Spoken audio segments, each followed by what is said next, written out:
Welcome to our second stream of My Little Nightmare. Little Nightmares?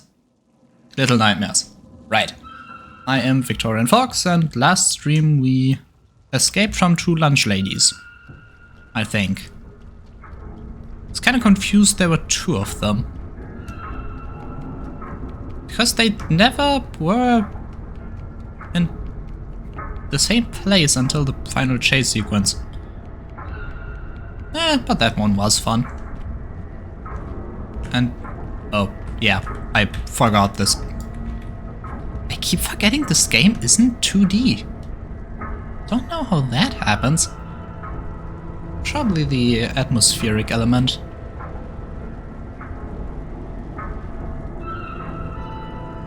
Oh yeah, I am afraid of heights. This does seem like it could be in my nightmare. I don't know.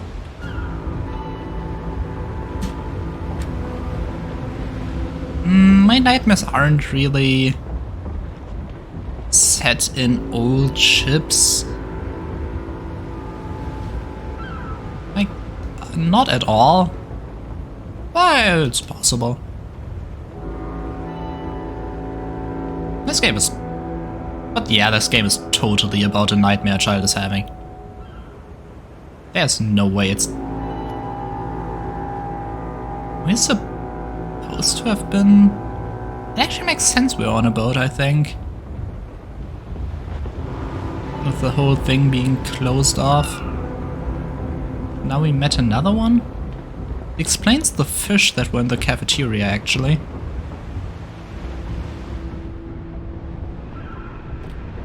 Oh god. Why can't this big game have been 2D?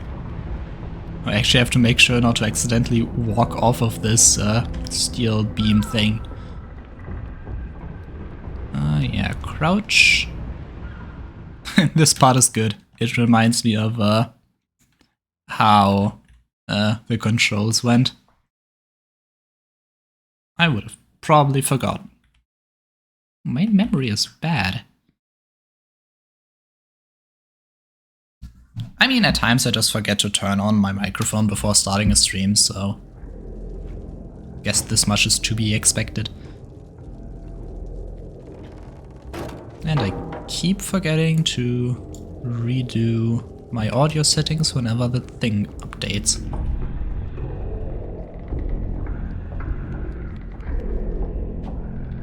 Okay, running was too dangerous. That's scary.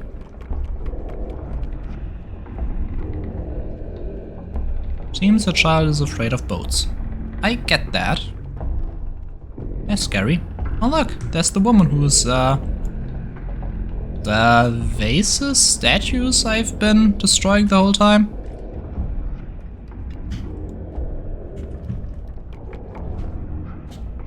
Yeah.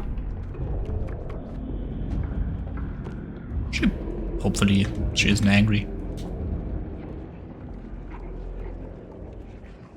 Why would she be angry? She put them in the weirdest places.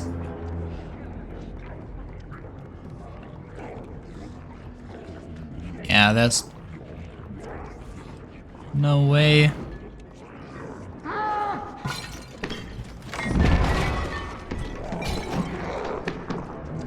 Oh. Just wanted to say there's no way they could actually meet me, but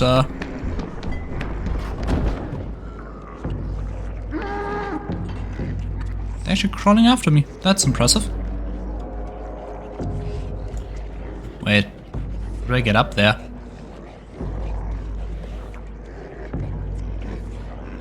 Yeah, there's no way he will find me, right? Oh, I get it.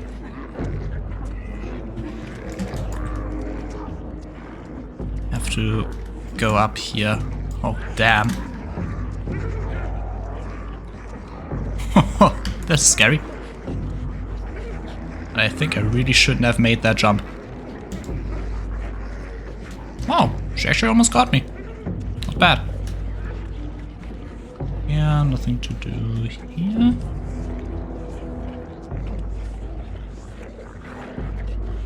Is this child by any chance afraid of meat? I mean, it wouldn't be that weird. Children who find out what meat is tend to at times get a disgust towards it. Oh, well. I thought that would be easier than it was, but yeah, that definitely is where I have to go. Yeah, they wouldn't grab me. Like, I wouldn't have gotten that far if that wasn't the intended way. And the lighting, pretty obvious. But once again, I failed because my incompetence.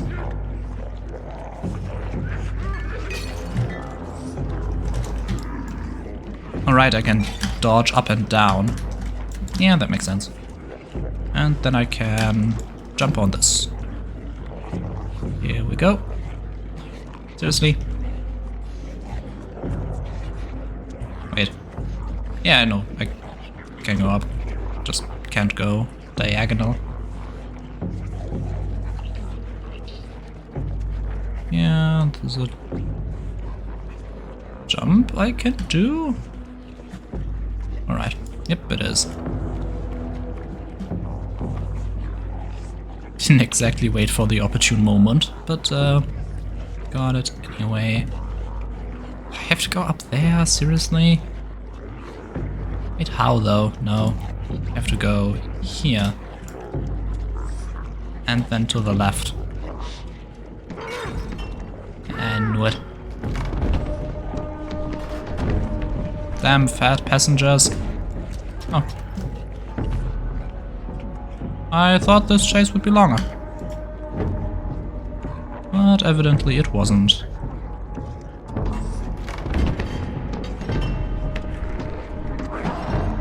Oh. Thought I would go under the table and around him. I should still try a second time, since you never know the reason for my failing. Alright, that evidently wasn't the way to go. That also wasn't. I'm confused. Can't I go under the table? Like, at all? Maybe it's at the weird space where crouching is required, but only barely. Well, I'll actually just try running. Oh yeah, maybe I have to go up here so he hits his head and I can go over him. Yeah, exactly.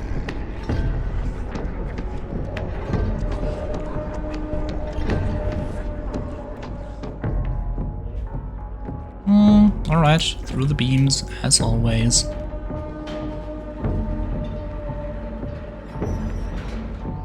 Oh goddammit, not you.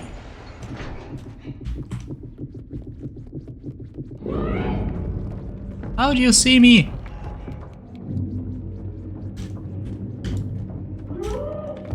Oh fuck. Oh! That's a mirror.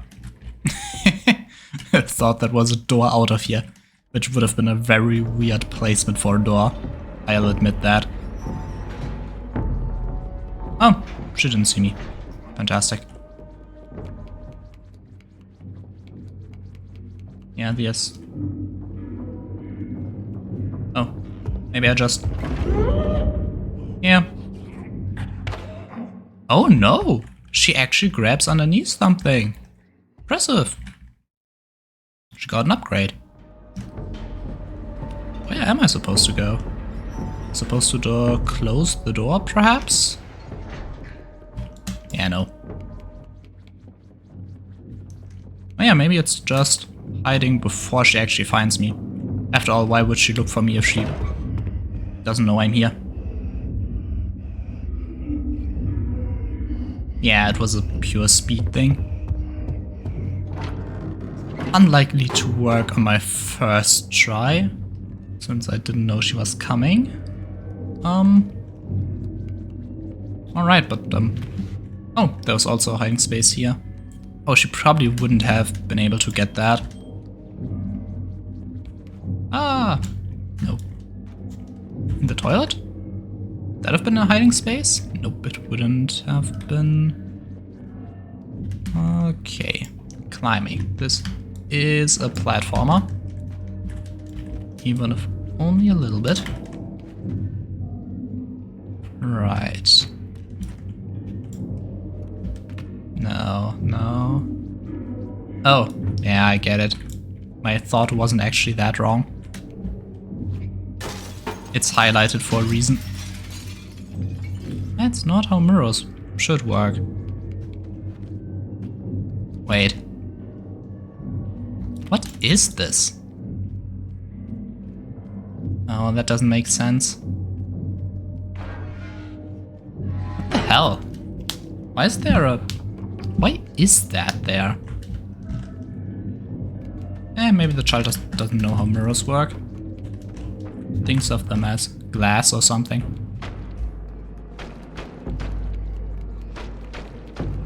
Okay, good thing this is 2D. Or works in 2D, rather. Oh no. Child, you have to get over your fear of elevators. This is terrifying.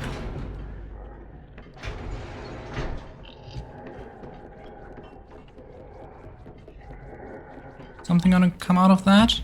No? Alright.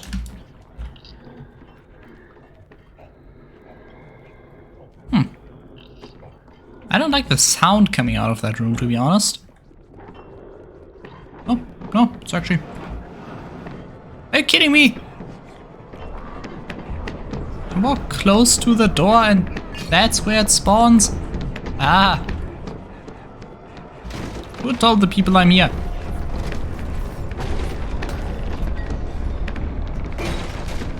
This child really doesn't like adults. Oh, damn it. Adult wave is coming.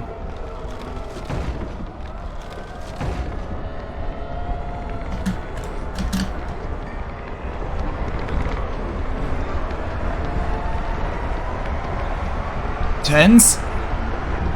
Jump. Nice. Good one. What the hell is that mask? The child's scared of, like, Halloween or Sylvester festivities? Perhaps. Also of the Japanese. This child is weird. Also, did this ship go through a cultural shift? Dreams don't have to make sense. Do I feel hungry in dreams? I don't think I do. No, it's not that crazy for me. So it wouldn't be that weird. Please don't eat the gnome.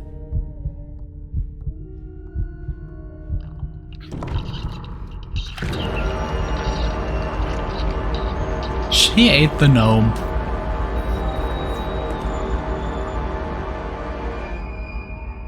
Is this hunger like... It's not actual food, is it? It's just the killing or eating of flesh. I would explain why she wants to eat the living thing, and the amount of food she consumes doesn't appear to matter, but instead the act of consuming food. Maybe she saw some kind of zombie movie, was afraid of it.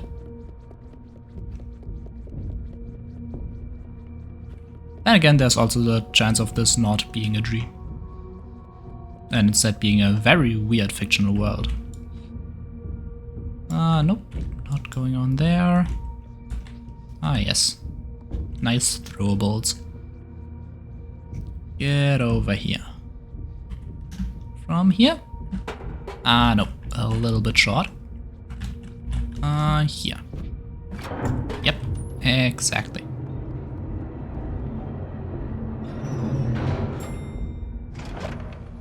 Oh, it's empty. Good. Oh, wouldn't really have been a place to disappear to,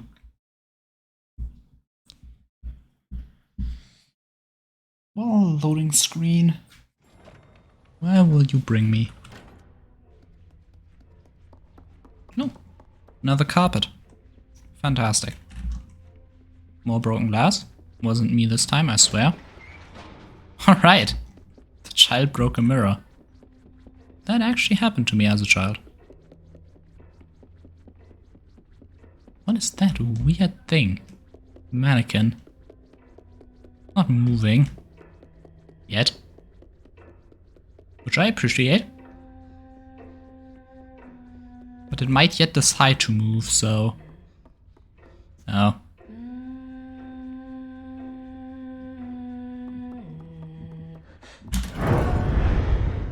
Oh!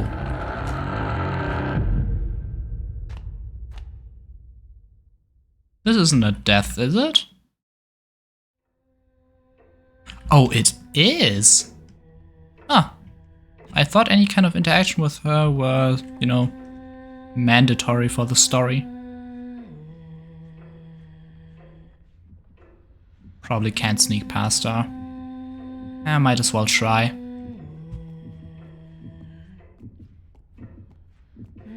Oh, I can. I thought approaching the nice singing lady would maybe be the actual correct way going forwards in the story. Nah, that one was on me. Under the bed? Yes, under the bed.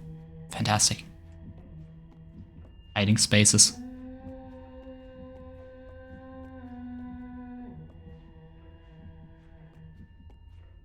Wait. A girl in a yellow dress? Interesting.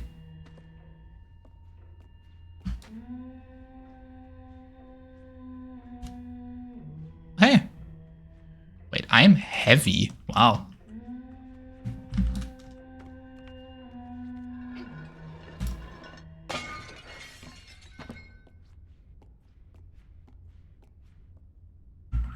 Sorry, lady, I really don't know why I did that. But the game told me to, I swear. Probably. I've been destroying her stuff for quite some time. Not gonna make a big difference now, will it?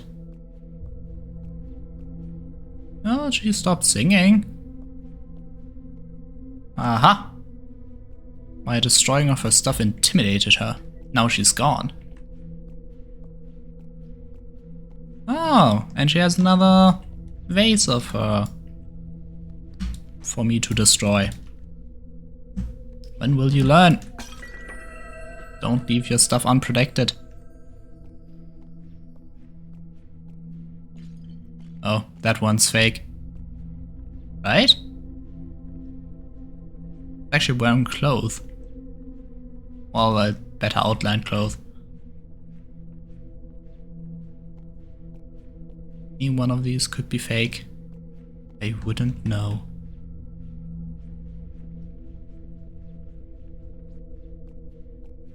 Did a child break some relatives' stuff and is now afraid of them? That they'll be mad? When in fact they might not actually be. Yeah. Hiding from relatives, adults, thinking they might be dangerous? Yeah. Oh, I was looking for a key, was I? Forgot. There's no key, is there? Not here, no. Just wanted to make sure. Let's go. Okay, seems like there's nothing that can hear me, so I can actually run, which is good. You know, I walk on the carpet as much as possible. It doesn't seem like it's strictly necessary.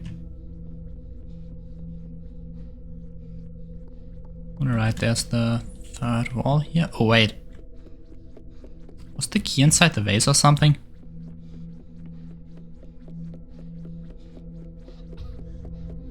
That one still looks really, real.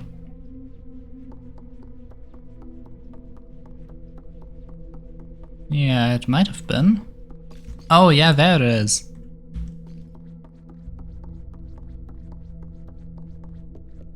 that like a key vase or something?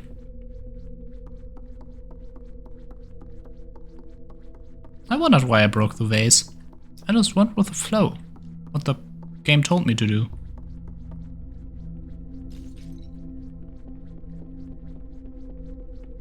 Maybe this time one of them will awaken to run after me. Oh, really shouldn't try jumping while holding a key. I would just throw it away. I felt like doing it, but then I didn't. Because I remembered the controls for some reason. Oh. Ah! That actually scared me.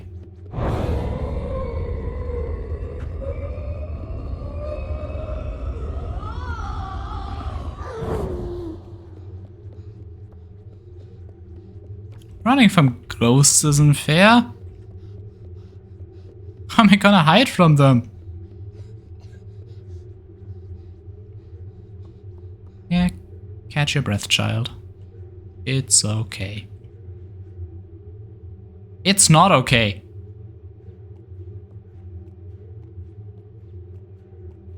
Any one of them. Any one of them could be real. Who keeps this many mannequins that look like themselves? Woman, you're crazy. Oh. Tip tap. Tap tap tap tap tap. There's an eye here.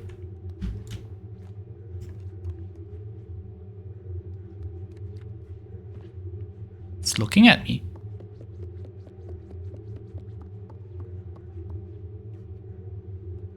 Okay, I can't. Oh, there I am. Alright. Oh, hey. I swear, looking at my stream, it's easier to make out what I'm doing. Maybe I should play using that. It's like there's some obfuscating thing missing. Wait, is that not a step? What is that?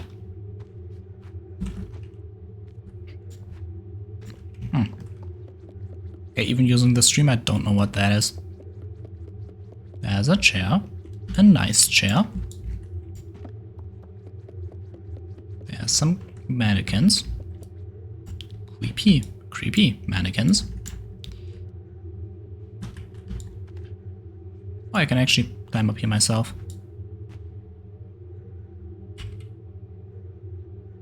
I keep forgetting that I can actually look around. It doesn't do a lot, but I can. Oh damn it, where am I?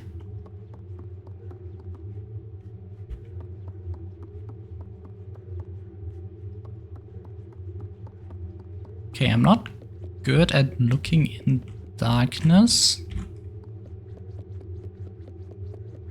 And my senses are pretty good when there is a certain amount of low light, but this is too little. Can't work with that. Hey, you there, mannequin. Tell me where I need to go. Could have.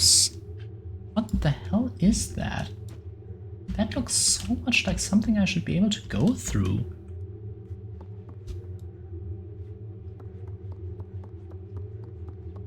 Is it locked? It has to be the way forward. I think this room has to have more than one door. It would be weird if it only had one. At this point in time, I need viewers who know where to go. But, even my viewer played the game probably couldn't tell me. How am I supposed to do anything when it's this dark? Guess I could steal a chair or something. Well, not that one. Guess I could steal the chair over here.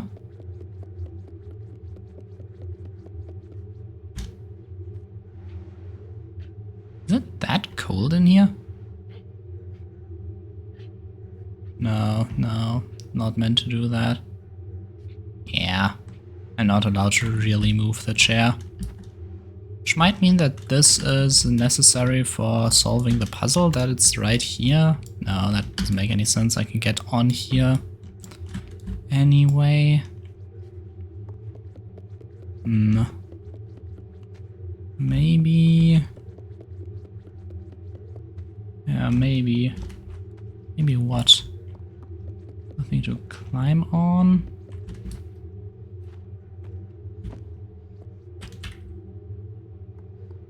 Why do it focuses so much on the eyes, which might be part of the horror, I guess.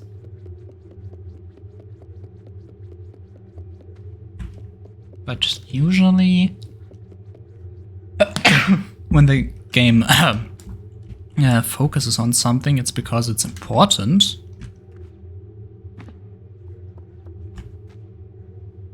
But this can actually climb on top there. They can't possibly expect me to do anything while seeing this little. No. Yeah, this is the brightest it'll get.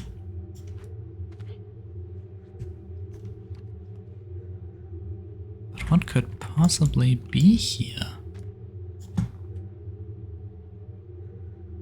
The eye isn't gonna do anything.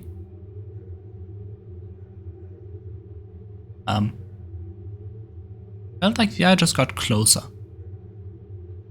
Is the eye actually moving? Oh yeah, it is. Right?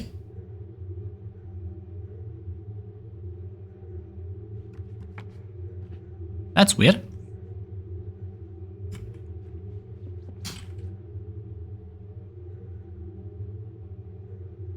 Does it move based on where I'm looking? Now it's... Wait, is the eye actually moving, or is that just my perspective?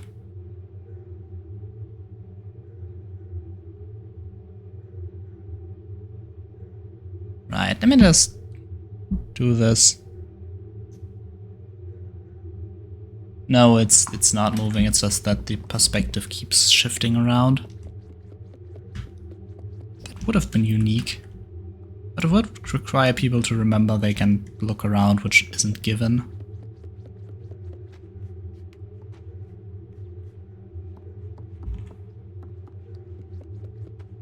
Still feel like it's weird that there is something here, but I can't interact with it. Oh, it's a board. God damn it. That was simple.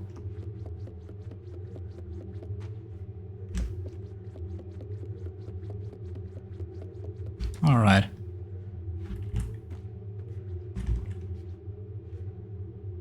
I'm floating.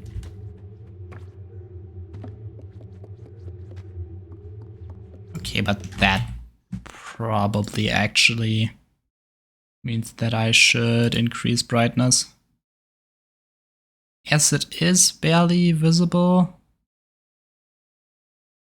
but it really needs to be more visible. Can't see anything this way. It'll make beating the game a lot harder. Oh, this is a lot brighter.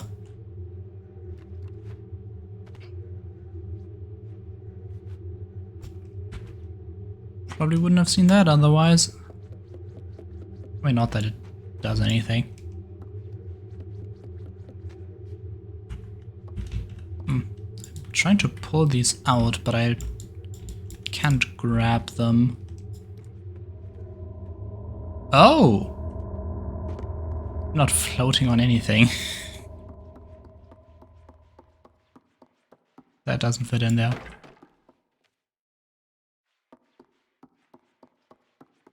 Could have become...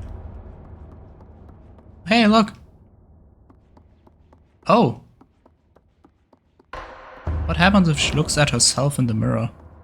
Like, she looked at me and I died, maybe Maybe this is like a Medusa kind of situation. Ow, that was scary. Oh, do I have to avoid the light when dealing with her? Because it's her seeing me that kills me, perhaps? Perchance? I don't know. Maybe I should have been sneaking more. I really don't feel like sneaking in these vast distances.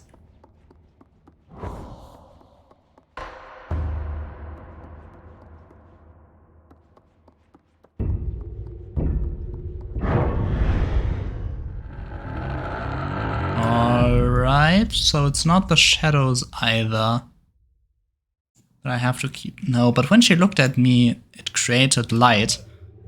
Not this time though. Or maybe it did, I didn't pay that much attention. Oh, yeah, right, can't jump. Guess I'll just try avoiding the light at all costs. Hey, disappear. You weird ghost.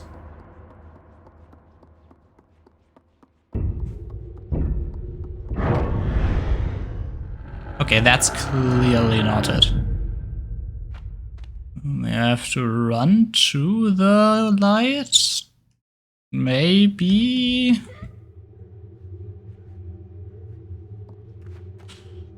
She wakes up every time she dies. Makes it kind of similar to a dream, but then you probably don't continue on at a checkpoint normally. Oh, I actually can't sneak using this.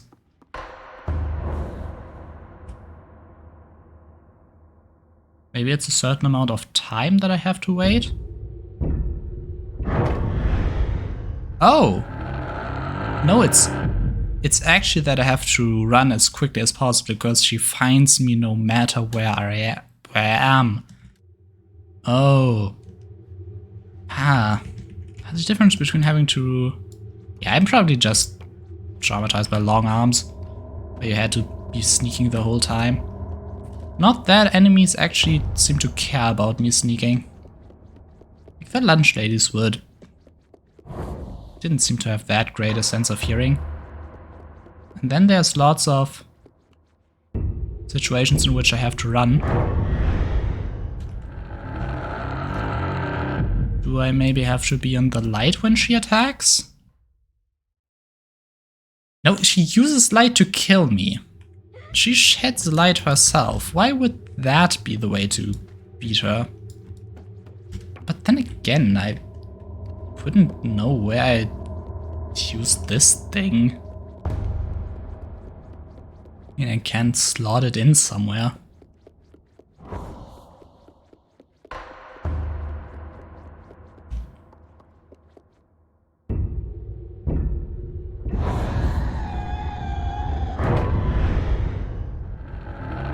Okay, that's clearly not it either. But if I'm in the light, she goes after me. Maybe that means I can run away? Maybe she has to step into the mirror? I mean, why would she physically move if it wasn't relevant somehow? Ah, no, I'm thinking too logically again. There's no guarantee that these things are actually clues or anything.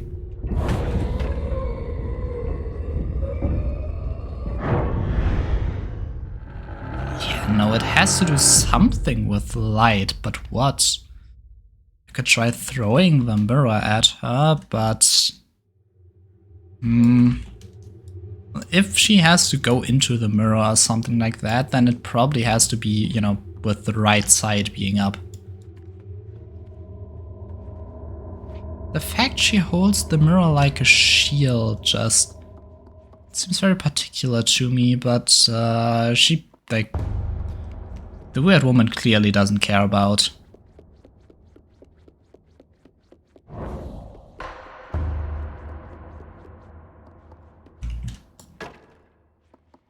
Looking into the mirror.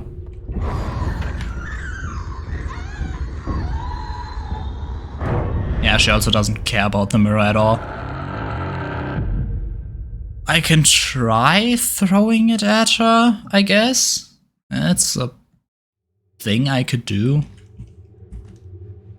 I want long arms back. At least I kind of got the answer to his puzzle. Let's just ignore the mirror. Alright, I need the mirror to trigger her.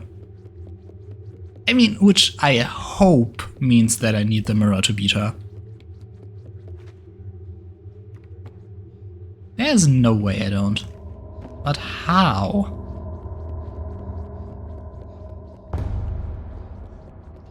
She always attacks me no matter what.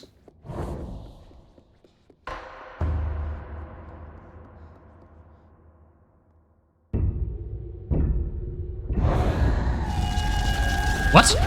Why did this work this time but not the previous times? What the hell? It was exactly what I thought it was. Just not the times I thought it was that.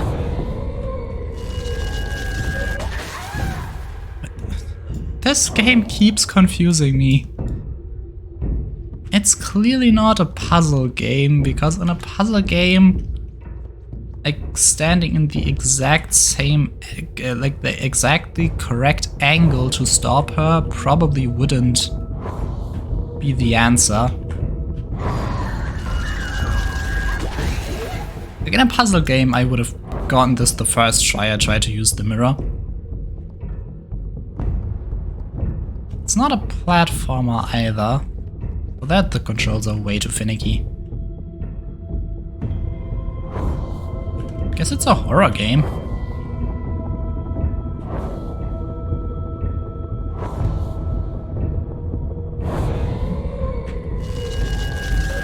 Yeah, just come at me from any direction you want to. You know, these threats at the start really aren't necessary. Well, that worked surprisingly good. Promise fighting her doesn't seem so good for us either. Oh, good, she's gone now. With a broken mirror, it would have been hard to fight her. She's afraid of people reflecting light at her? Is that what this is? Wait, am I gonna eat her?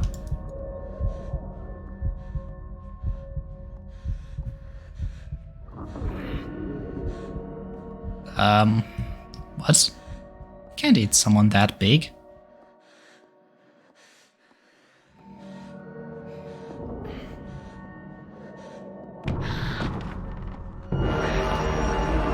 Ah.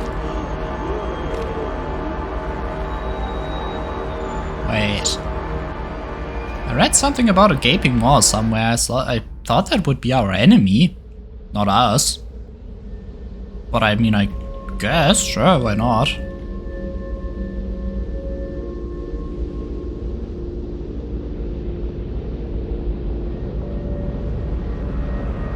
Hey, got a level up. I guess. Let's just hope I don't get fat and immobile. That would be a problem. Well, then again, if I was as big as everyone else, I could probably just blend in. I couldn't use the code. Where is she going?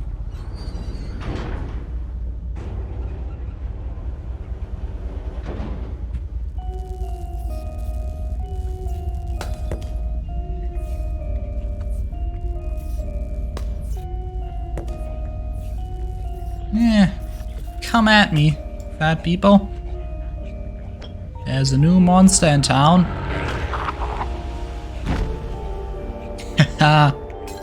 Wanna see the monsters of the rest of the game they're gonna run away from me.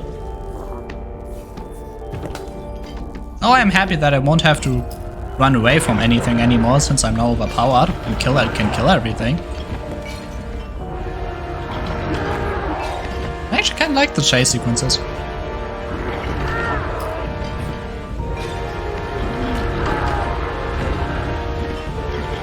kill everything. Didn't know that I was the monster.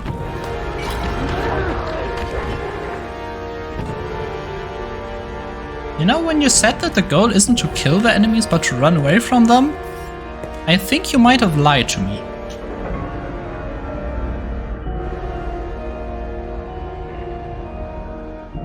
I have a slight feeling that I won't be keeping it. But I'll keep it if I can. I'd be happy.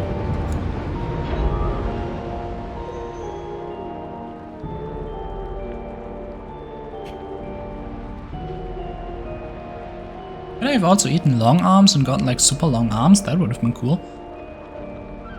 Glad I didn't eat the lunch lady, that would have been bad. Don't think she could have given me any superpowers.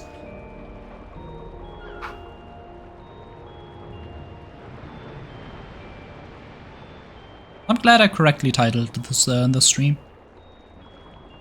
Didn't actually know this was gonna happen. That I actually eat a woman who is extremely tall and I am, not. Oh, but I throw a huge shadow. I killed long arms, or at least I took away his arms. I ran away from the two lunch ladies, then there was this ship thing.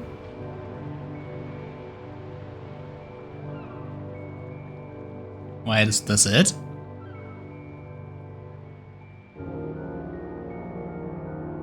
This isn't it, right?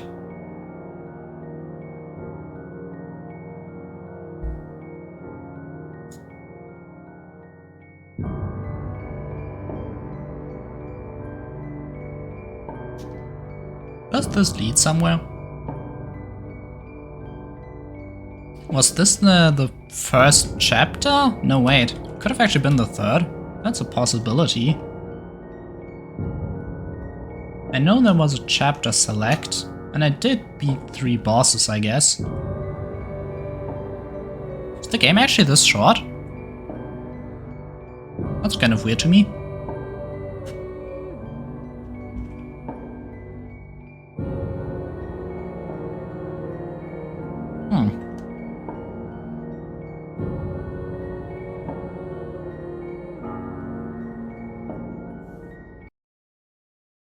Oh. Not gonna work like this.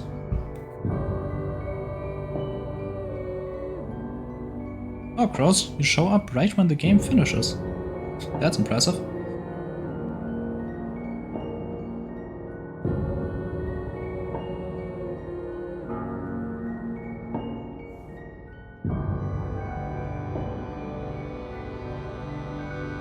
Oh, no, the game is actually over. Oh. Interesting.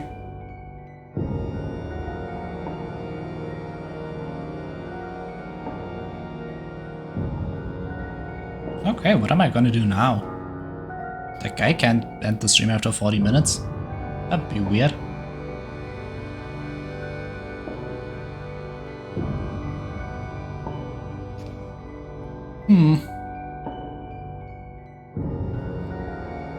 Oh, these crits are longer than the actual game.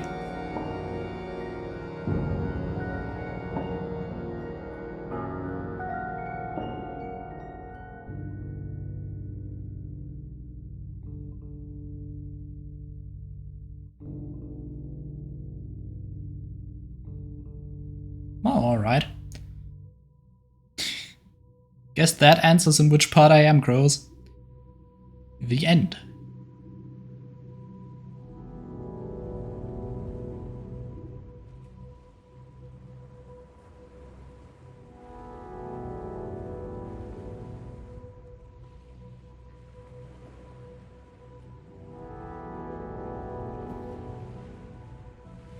Well, this is taking quite a bit.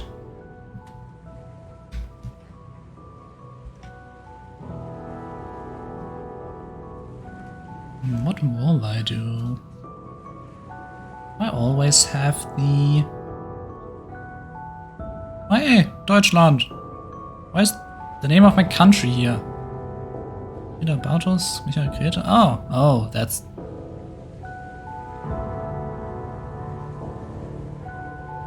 Oh, they had a lot of people working on this. Or at least, they have country managers?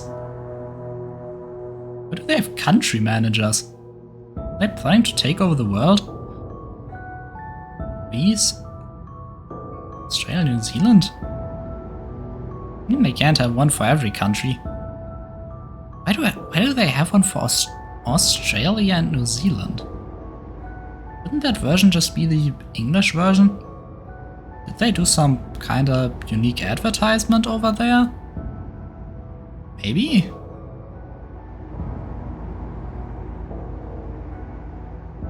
Well, if you told me that I beat the first 2 chapters in the first stream, I probably would have done the third one as well. Would have been a waste not to.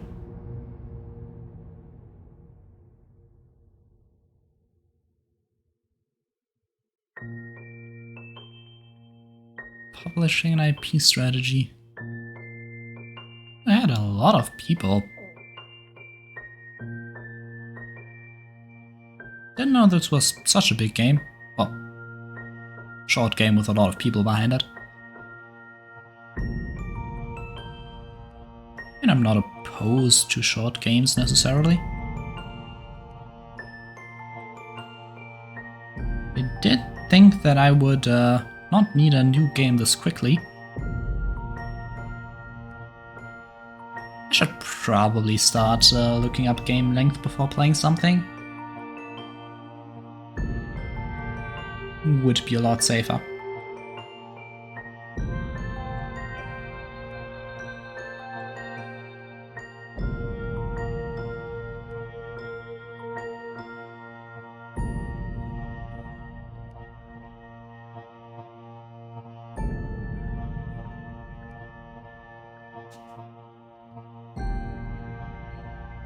CQC supervisor?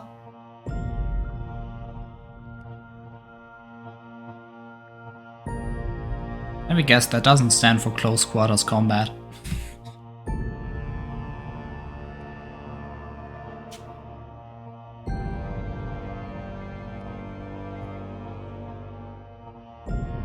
These credits are really long. Give me some time to find out what to play, I guess.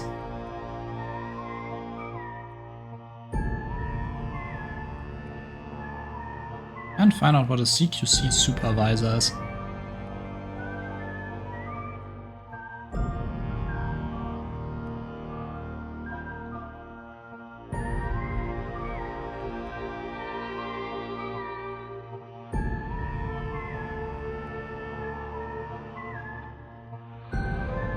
Probably stands for something involving quality, I guess.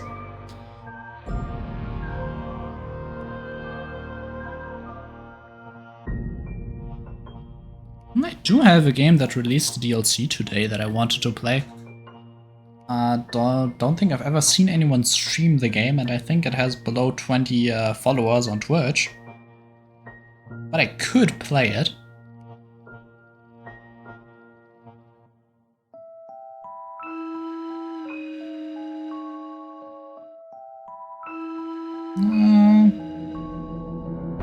Guess I really could.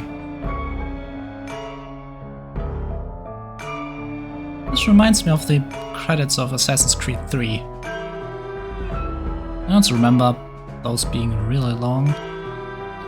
Well...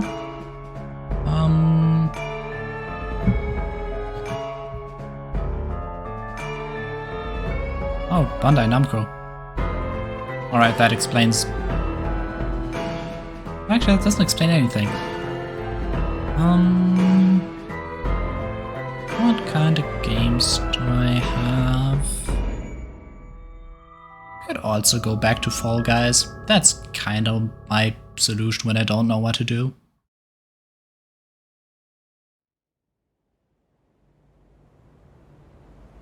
And now I'm at a lighthouse.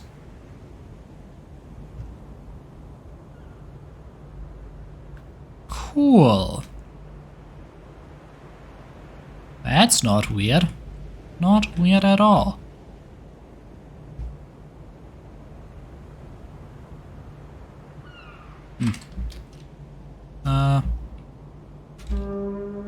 Pretty sure I pressed back. What was the eye symbol? I'm so confused.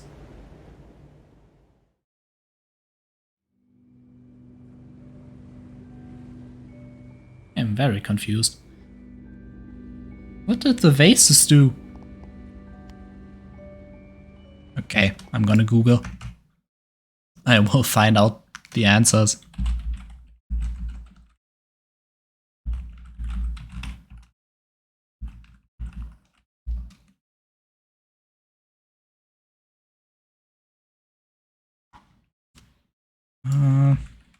How will I look for this? Collectibles, I guess?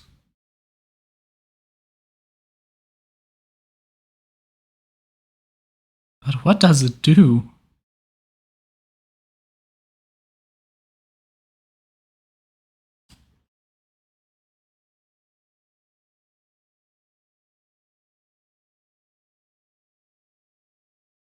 Wait.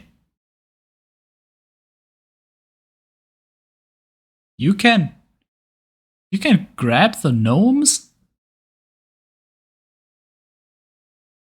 I didn't know that.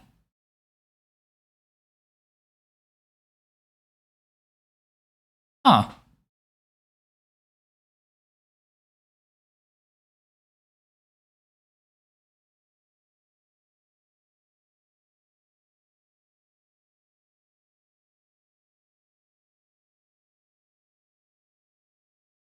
Wow.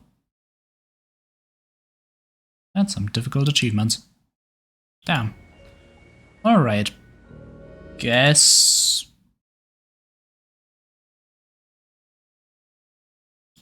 I'm gonna look at what games I have on Steam that I haven't yet played on stream. Shadows Bind the Throne 2? Huh? Didn't think so. Who's Duck? Shadow Create Kings is a classic, though I don't really feel it. Oh, Joya 3 comes out in a week or something. Gotta play that. Though obviously not an option yet. Well, not on stream at least. Hey, I almost beat Terra Invicta. The endgame is a bit tedious. Guess I could actually play Orbo Universo. Not like I'm doing this to get a huge amount of followers or something. So I might as well. Didn't that DLC like release today or something? Hey, maybe someone wants to watch that. Right. Let's do it. I said I know a game that no one streams, that I've never seen anyone stream. This shall be Orbo Universo. And you shall pick up the sound of Orbo Universo. A little bit loud if you ask me. I might adjust that. Oh yeah, Ad Astra. There it is. This will take a lot of time. I know it's a category on Twitch.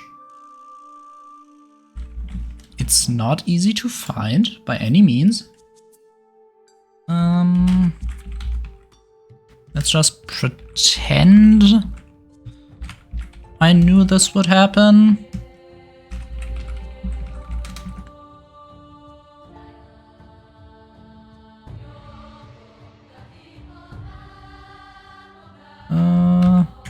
Yeah.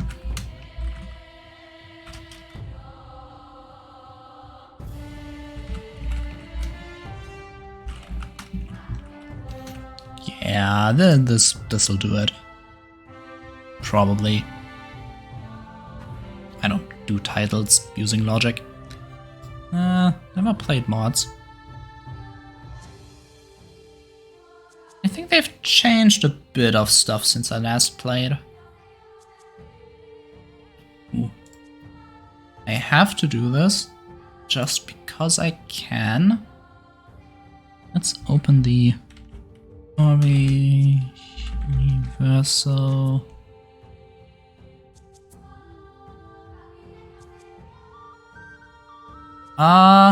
No, it's like civilization building game that has exactly 1 stream currently and has 16 followers. Impressive. I like seeing myself have the only stream of a game. Yeah, I didn't know the game would be this short. I mean, I knew it wouldn't be super long or anything, but this does kinda surprise me. Right, this game is about building up a civilization from like Stone Age to... They added a DLC today, Space Age. Star Alliance after the Armageddon. Oh no. East Coast does not belong in there.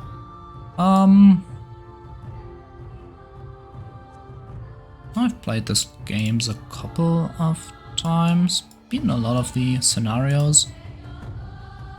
Scandinavia, Paris, Iberia. You can use most of these to beat the game. India? Yeah, sure, I haven't played India yet apparently. Maybe I didn't. Let's play that. Alright. Be prepared for a game of very little action. Was it this? There was some button I had to press, right? Just open that. Fantastic. How do I... Gotta change my own layout now. I really need to be able to see that. Not like this.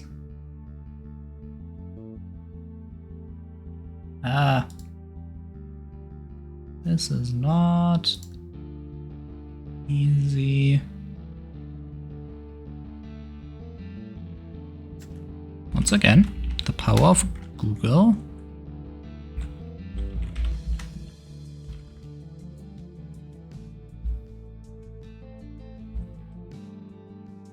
Alright, that's actually my in-game overlay exactly. How do I change that? Yeah.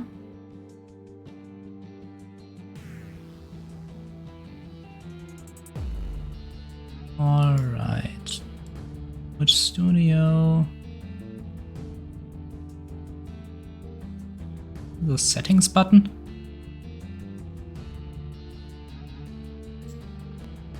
Oh, down here, right.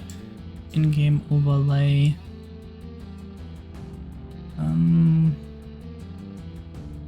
Chat message duration. I might as well move that up a bit in case I don't get it. Oh, fantastic. Have the viewers in the bottom left. Great. That'll work out a lot better for future games I'll play. Alright. Fields not relevant. Did it reset my node layout by any chance? Maybe it did. Wow. First, for anyone watching, this game is a little bit complicated and you quickly stop figuring out what's actually happening. These are some boxes I can make to make sure stuff stops moving around as soon as I unpause. These are all the stats of our civilization we're playing. Playing in India, right? Yeah, India. The Ganges Valley. The temperature is temperate, coastline has large sea axis. There we have animals since we didn't kill them all yet. Lots of wildlife, that's gonna change. It's a rainy climate, which I don't even know what that does. This is our population amount, this is our food amount, and this is how many new births we get. This is all strictly related to each other. More food means more people are born. And natalism, the birth rate, makes it so that it doesn't change immediately, but takes some time. Right start is...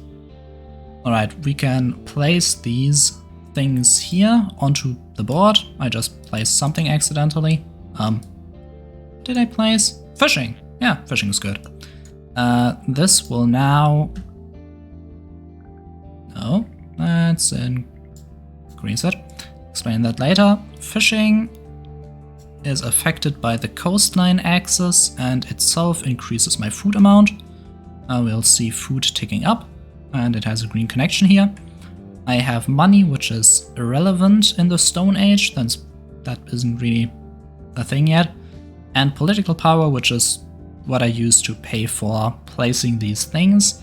It has a growth. The growth is currently dependent on my population, but there'll be more modifiers in the future. It starts out very simple, but it becomes complicated rather quickly.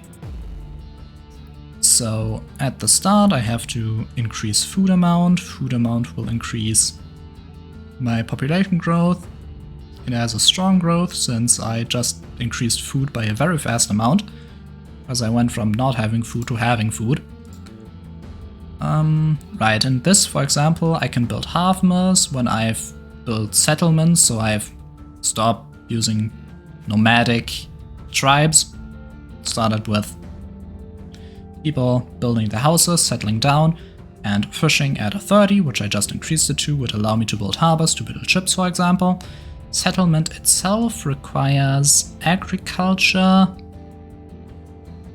Yeah, or you can convert to from a nomadic lifestyle, but it requires agriculture, and agriculture is generally something I would want to get. Oh, I can invent music. That's nice.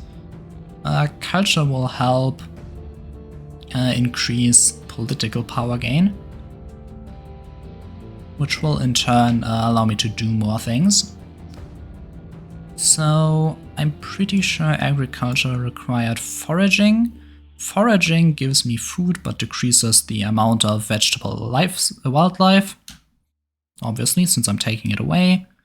Right, agriculture requires foraging to be at least a 30, so I should increase it to that amount. It takes a bit for it to completely invest in it. Fishing is great since it only requires a coastline, but in exchange gives pretty high amounts of food. At least at the start, fishing is very valuable. Agriculture takes a bit to become entirely useful. This shall be my food block. This will be my state block. Then I can safely move culture over here, I guess. I'll figure out a good way to group these things up, but it's very important to do it, because otherwise you will not be able to find the stuff you want to find. Yeah, let's increase that. Music increases culture, culture increases political power gain, and I just unlocked agriculture for 20. Goal of the game is to advance within this, which I thought would open up something. Apparently it doesn't. Invent agriculture. This makes soil fertility relevant. It interacts with a lot of stuff. The more people I have, the more effective agriculture becomes. It's not effective at creating food yet, but it will be my main way to create food later, as is historical. Culture is slowly growing. It's not a relevant factor yet. What does 155 income mean? Is that in a minute? Maybe? Is that 1.66 per second? Perhaps? Seems like it. So yeah, this is probably how much it makes in a minute, which means culture is incredibly irrelevant right now.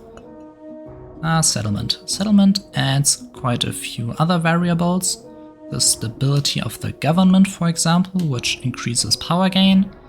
The size of the state, it starts at 100 and it will require some time to increase. State size increases the size of our settlements, our maximum. We have created the aristocracy faction. Alright. How to go further from here? Let's just grow the civilization. Start out with huge amounts of food and actually let's increase settlements as well. Increasing it will not impact stability yet actually. Well, I don't need it for further things that are good. Yes, religious monuments, pottery. Right, let's create the industry thing. Oh, I'm at 100 political power. That's nice. Industry. It forces me to use an American, the American keyboard layout. Interesting. Didn't know that. Let's move it down here, actually. Could have actually made it bigger. Yeah, let's do that. Call it industry.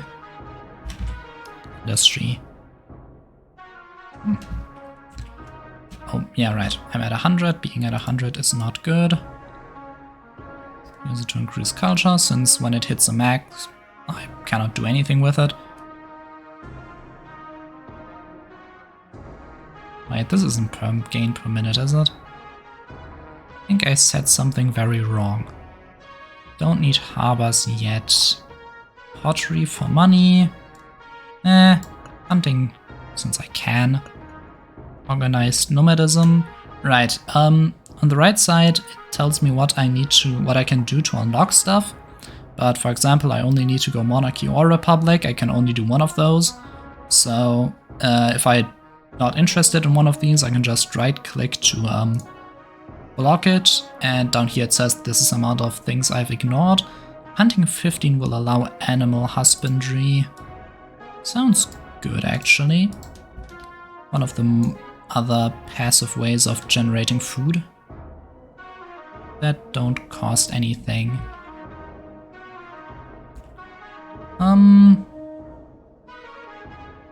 Actually, let's put that here. No, let's keep it here and make this the religion. It will be very important in the future. Religious monument. It's a way of using our wealth. Increases culture. And we can just use up all our money to build some... Wow, I'm making a lot. Why am I making so much money? Oh, guess fishing is very profitable. The game would have been rebalanced by now. These are events. They become bigger and suddenly spawn. This one, for example, destroys flora and fauna. It wouldn't be relevant by at this point in time. Let's create pottery, just so we have artisans and spices. Right, it's already getting increasing more complex, but I can right click a node to see which ones interact with it. Agriculture impacts the amount of spice we produce. Spices base amount is based on where we are. That creates trade goods, and trade goods will in the future create trade. Might as well increase agriculture to its max. Generally a good idea. Culture is increasing steadily. Let's also increase that to max. I can't even build that much yet. Animal husbandry, also very good. They eat stuff, but they increase food. I'll increase, yeah, do massive investments in it. I want lots of cattle. That's the kind of civilization we'll be. Right. Roads, don't think that's too important. Okay. Relevant question is, which state will I go for? Options are basically helping the faction of the artisans who want a republic, the nobility, aristocracy who want a monarchy, or up here will be the religious side, the priests who would prefer a theocracy.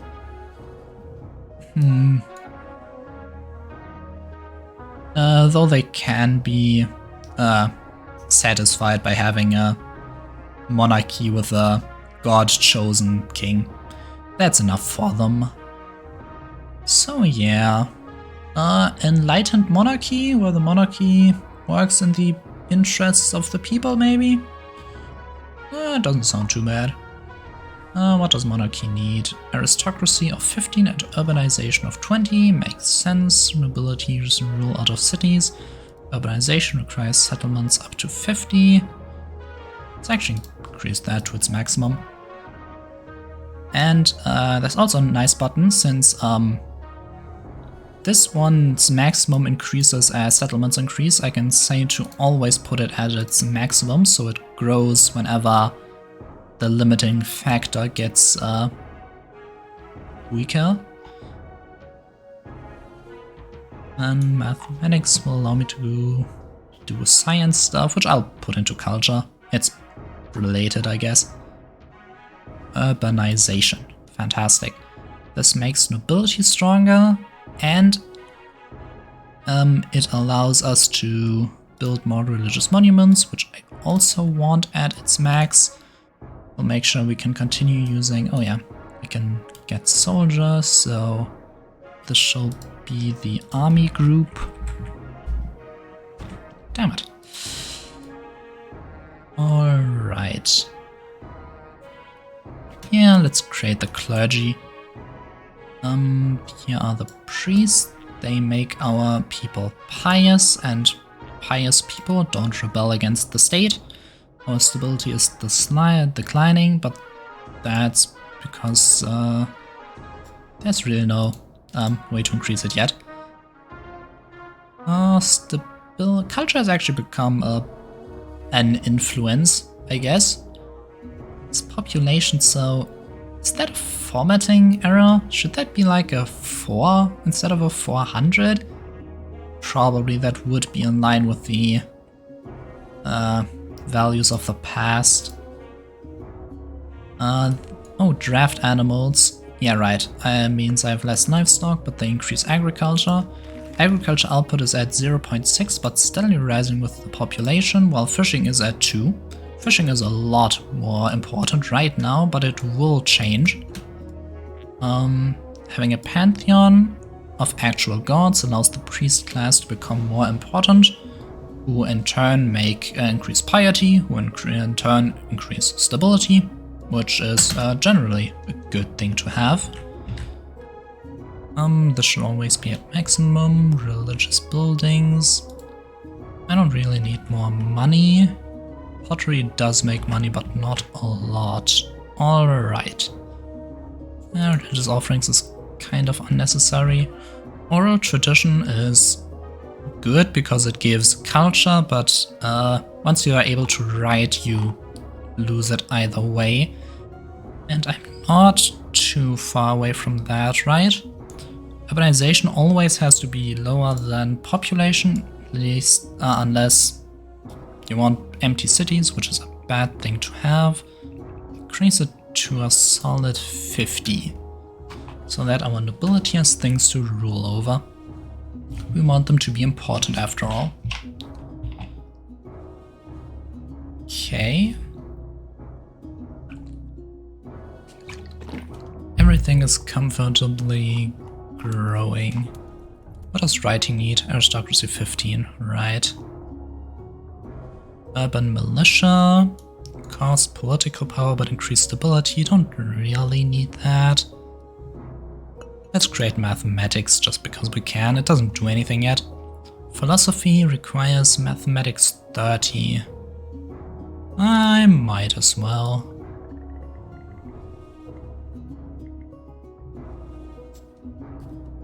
I'll make sure that we have something to put political power into until things are done over here. Aristocracy is steadily becoming more important, so is the priest class, but they are limited by Pantheon. Let's increase that to a decentralized cult of local gods. Yeah, now they can continue growing in relevance, though we might not want them to become too relevant, since if all factions are at the same strength, they'll just be opposing each other the whole time, which we don't want. It's actually a very healthy ecosystem. Could stand to hunt a bit more. Yeah, up to 30. Should be fine. Monarchy. Monarchy would allow me to strengthen the state. Oh, right. Great. Stone Age, Bronze Age. To get to Iron Age, we need one unknown thing. I know that one of the ways is inventing Forge, which makes sense that it would trigger the Iron Age, doesn't it? Right. Non-secular education. Educates our population, paying priests to do it. That's alright for now. We live in a time where the priests taking care of education is something that's perfectly normal. Let's count that as a part of culture. Do it like this so it's less complicated. The priests want practically no money to do it, so we might as well increase that. Education increases stability after all. Since people who understand the importance of society and working together are less likely to try to burn it down, which I support. We've created writing, which increases the maximum of education, not necessary yet though. Literature requires philosophy at 30. Let's do that. Alright, we have a nice little society. A lot of agriculture and fishing gives us food. We already have big cities. Well, our industry is pretty weak. Our culture is well developed and we've begun building some really nice temples to our gods. Pantheon. The decentralized cult is not limiting a priest class yet in what they want to do, so that's alright. Literature requires philosophy 30. Well, let's create the monarchy. Monarchy is limited by the strength of our aristocracy, which makes sense, but it increases our stability since it's a legitimate government form. Let's increase it to its max, always. This is gonna require quite a bit of political power, but as monarchy increases stability, stability will increase political power, so it should be a net gain. This will take a bit. The maximum is 63%. Slightly recognized government. Oh yeah, and I can do divine right to make sure that the monarch is supported by God and the church, which means they won't complain about the government being powerful. Population has increased yet again, so will our urbanization. More people to the cities. Will cost money, but we have way too much money. 31. Yeah, let's increase that to a moderate education. Now these payments are ticking. This will take a bit of time to reach its max. Writing won't limit it for too long. Priest class can become more powerful. Let's invent an organized polytheism. That's where our country's going right now. So we have established a strong monarchy, and with it we are centralizing our religion and our cult of gods, which makes sense, I'd say. Ah, yes, and our centralization has increased, increases but also creates devotion, which means we can decide what is holy to our religion. It will increase the power of certain nodes based on our devotion level. Trade goods are doing alright, monarchy is almost at max, fantastic, urbanization is catching up, religious, amazing temples, fantastic, it's catching up as well, increasing our well-developed culture, our income is going up, our population is going up, food has a maximum of 100 right now, which means population won't go over 100 by itself. Okay, that's good to know. And this really isn't something that will happen yet. Let's station the navy here next to trade. As soon as it actually becomes important. And now I've clicked the Y first try. Alright, overland trade. Overland trade decreases piety, since greed is apparently not pious. Trade goods increases overland trade, but overland trade decreases trade goods, which makes it so that there won't be any kind of infinite loop or something. And at whatever point we want, we can start taxing it to make more money. Not that we need it. Taxing trade is a very, very, very good way of earning money in this game. Or at least I was when last I played it. Oh, we have to increase our writing to make sure that our people can become even more educated. We had ideograms, not particularly impressive. Literature, yeah, sure.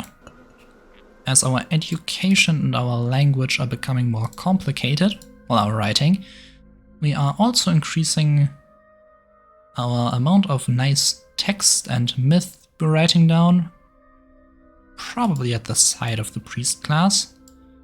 Let's increase their relevance a bit more. More piety means more stability after all. And finally stability is starting to tick up instead of down. Aristocracy is growing, which is growing monarchy, which is growing stability. Religious monuments growing as well, along with urbanization. So urbanization's max 100. Yeah, but I don't have that many people yet. Let's stay on the safe side. Yeah, let's do something that uses letters. Literature is actually not relevant to writing. Well, I guess because no matter the language, no matter how it's written down, the story doesn't change, I guess. Highly developed culture, isn't that fantastic? Basic education for everyone. Ah, the good old times. People will talk about this being the golden age of our civilization, where we became a lot more important. Managed to do great things.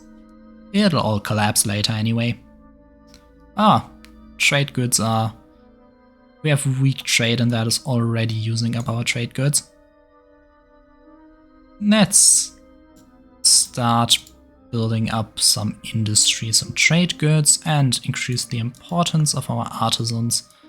They will be very important in the future, but hopefully not too important, since they might decide they want a republic or something. Okay, yes, our ruler is in fact personally chosen by the gods. So we will increase this. He has a divine right to rule that cannot be taken from him and that cannot be granted to anyone else. This increases the effect of our monarchy, stabilizing the government. And divine right itself, yes, also generates political power. That makes sense, I guess. It's stable right now. Can I build granaries yet? Don't think I can. Where is it? It's here. I need pottery over 50 to store food. That, makes sense. Increase it to 50. A republic is irrelevant. So is the theocracy. Celestial Mandate is risky. Empire is the safer upgrade to monarchy. Ah yes, and our neighbors have started interacting with them and they are in fact quite hostile. So we will start building up an army of infantrymen.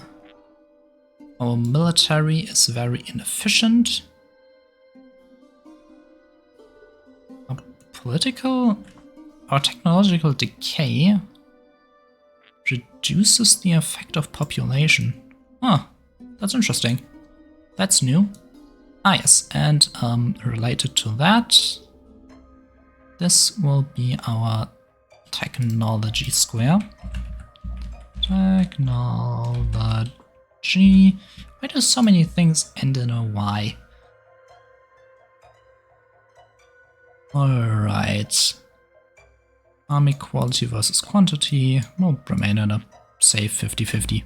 It's not that important. Military technology is becoming less. Let's start recruitment. Recruiting soldiers will cost a lot of money. Yeah, it's already our biggest expense. But don't worry, a growing army will also cost a lot of money. But let's actually start recruiting in large numbers. This is costing us good money. But we'll be able to fight that trend by increasing pottery and trade. Anything else to do while that is happening? Yeah, let's actually create granaries. They increase food by a certain amount, which increases population, which increases my ability to do things. So in other words, it's very helpful. Then, oh yes, mining. Mining is fantastic. We have low amounts of gold and salt. Alright. That's not great, but it also increases our trade goods no matter how many precious resources we have. We actually have a decent amount of salt. And mining will also make money, right? Yes, not a lot though. Let's just increase that to its max. Oh, roads to increase trade. That was added rather recently. Right, I feel like all of this could become a lot easier if I just invented iron tools. Forge requires one of three things. Right, let me check this. Ground army military, ground army technology. Oh yeah, right, that's in the future. Forge will probably become irrelevant. Military manpower more than 30. Oh, so basically I need either a military good enough that my people would figure out how to build better weapons. I need trade, where I guess I interact with people who figure out how to do it, or I get naval trade. And the artisan class always has to be a 55. Wow. That's, didn't know it was that important. And mining more than 65 to actually discover the iron. That makes sense. Well, the merchant class is becoming a lot more important anyway, since we've started caring about them. An epidemic is killing our army and our people. It's alright. The dead people will return. Yeah, natalism is growing, more people are being born, population is growing, it'll return. It's a little bit sad that it decimated the army. It would be bad if we were attacked. let's look stuff to do. We could try using roads. Oh yeah. Let's actually start doing... this is risky. Let's start out by establishing a trade tax, since there's money to be made, we need it. Now the interesting thing with the trade tax is that it decreases overland trade, which in turn decreases trade goods, which in turn increases overland trade. So decreasing overland trade is not necessarily bad as long as the decrease isn't that high. They shall be taxed as much as I can reasonably tax them. Overland trade is still at a stable level and I'm making, yeah, it's my third strongest income. Taxes are fantastic. Religious law. It's the closest thing we have to a constitution. It's basically our laws and we're basing them off of religion. Might become a problem in the future, but I don't care right now. And they also, yeah, I know I should put it to max since the priest class is getting more important. And it also allows me to get more political power, since it tells me what I'm allowed to do. And laws have actually, you would think that laws increase people's strength to resist the government, but outlining what a government is supposed to do and is allowed to do means that people accept certain things and certain rights the government has and therefore increase the government's power. Because they know what they can and can't do means people are less likely to complain about certain things. It's how the time of absolutism started, which is kind of funny that the time of absolutism started by monarchs getting less power. Yeah, we actually in this time went through a revolution of religion. We went in not too big of a time span from organized polytheism to a single deity who became more important. I think it's organized polytheism with a chief deity is what it's called. Religious law is increasing in importance. Fantastic. More political power. Ooh, population tax is risky. People don't like being taxed, turns out. Ah, yes, and I'm not far away from getting Forge, right? Forge requires... Why is that all the way down here? Military manpower more than 30. Ah, yeah. Problem in the neighborhood. Neighborhood is becoming less dangerous, but also hurting our trade. Could do something against that, but it's expensive. Forge overland trade 40. Doable. Military manpower more than 30. Definitely doable. Ah, companies. Companies are great. Companies... What do they actually do? It's a bit hard to tell in which direction this is going. It's increasing trade good and overland trade. So these companies working as a pure positive for us. Naval trade doesn't exist yet, but I should probably make sure that the navy actually exists. Oh, divine red should increase. And yes, we have gone over to having one true god, who is now heavily enforced. Great. Priest class is extremely important, and they are making all the rules of the government.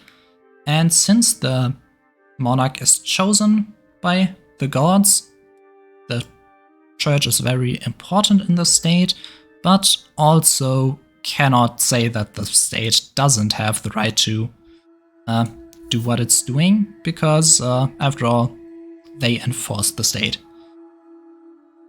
Great, isn't that? Using a potential enemy on our side.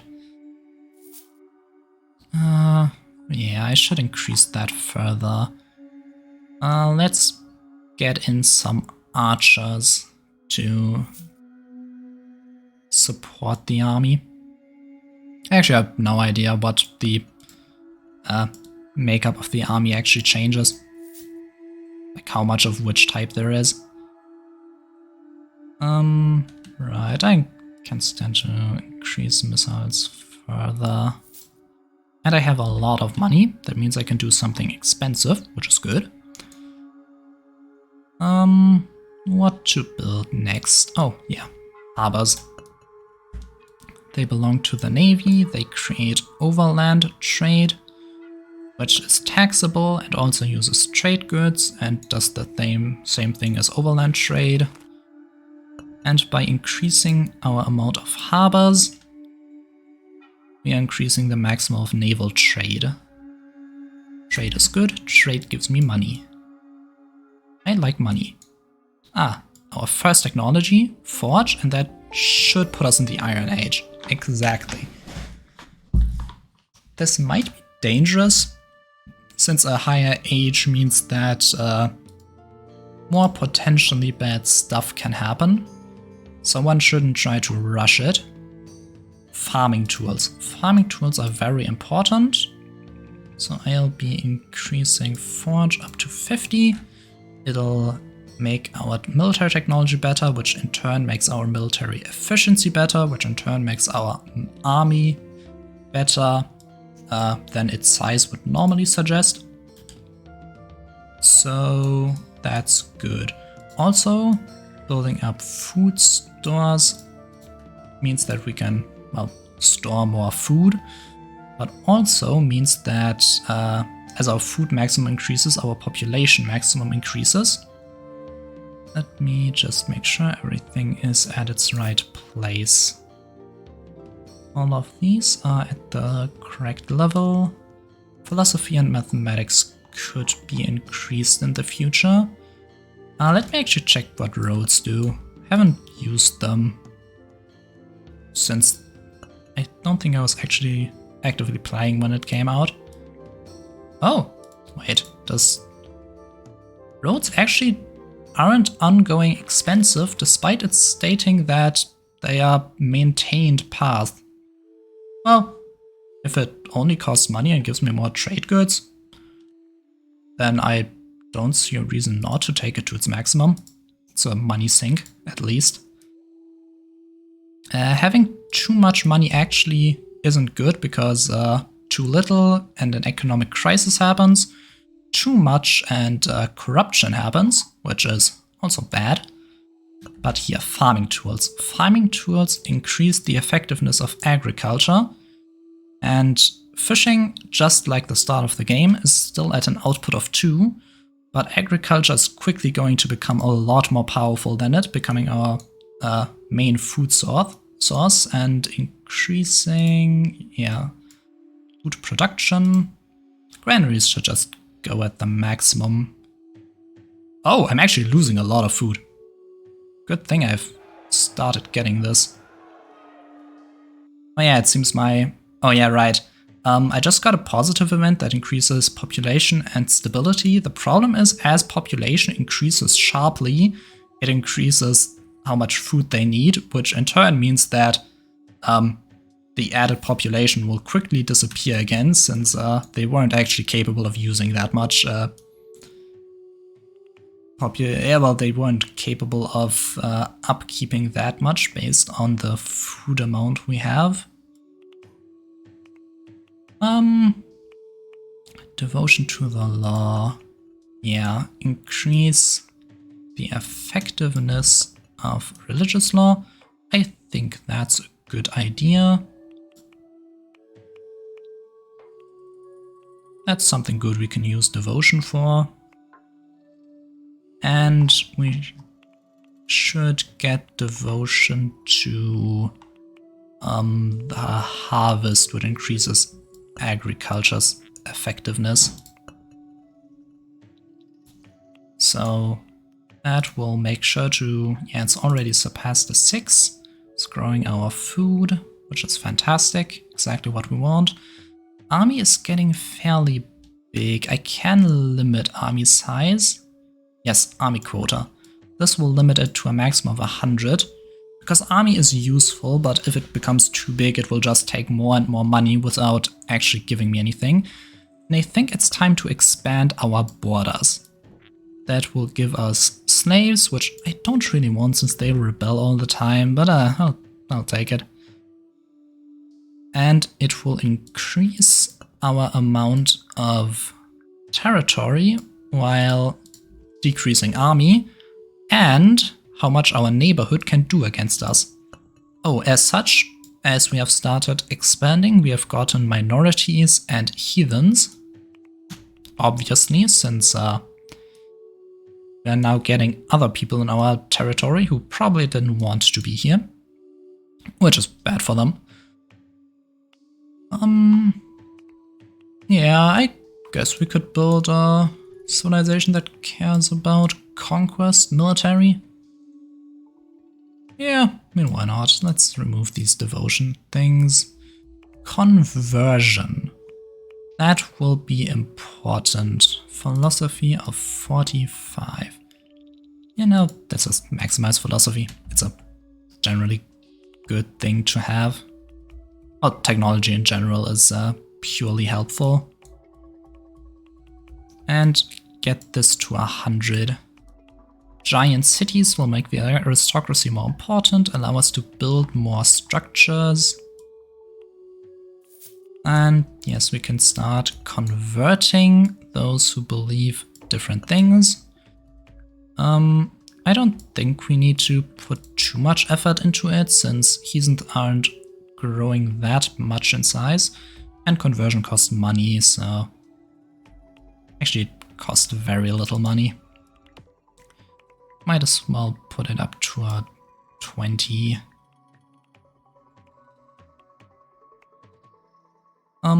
Heathens aren't even a problem yet, but the more heathens and minorities I have, the less my nation will be cohesive, which isn't important yet, but will become very important in the future as a major destabilizing factor.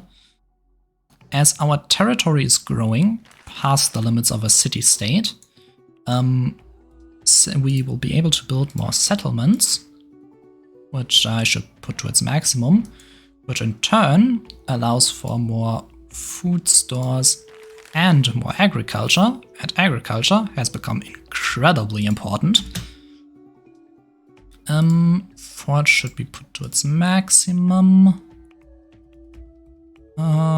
Interacting with heathens' rights aren't that important yet. What do I need for money? Mathematics 75? Alright. Let's max mathematics. Allow us some good new nodes. This is doing well. I could take more, but honestly hunting and foraging really don't do a lot. There's minority tax. Might be a way of gaining money in the future. Slave exchange. Oh yes, civil engineering. Very important. Civil engineering decreases the chance of getting plagues and other negative events. So we should invest in that as soon as possible. Oh, and piracy is happening, which I can't stop because I don't have a navy, but then again, naval... it'll come back.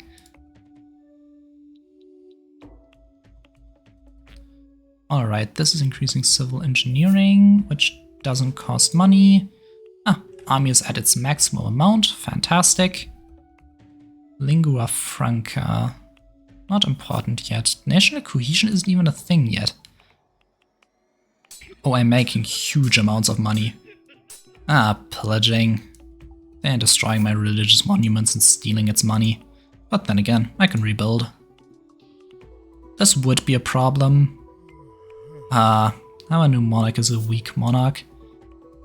It's a temporary modifier that weakens the monarchy. It's alright. It'll leave. At a certain point. But we will rebuild.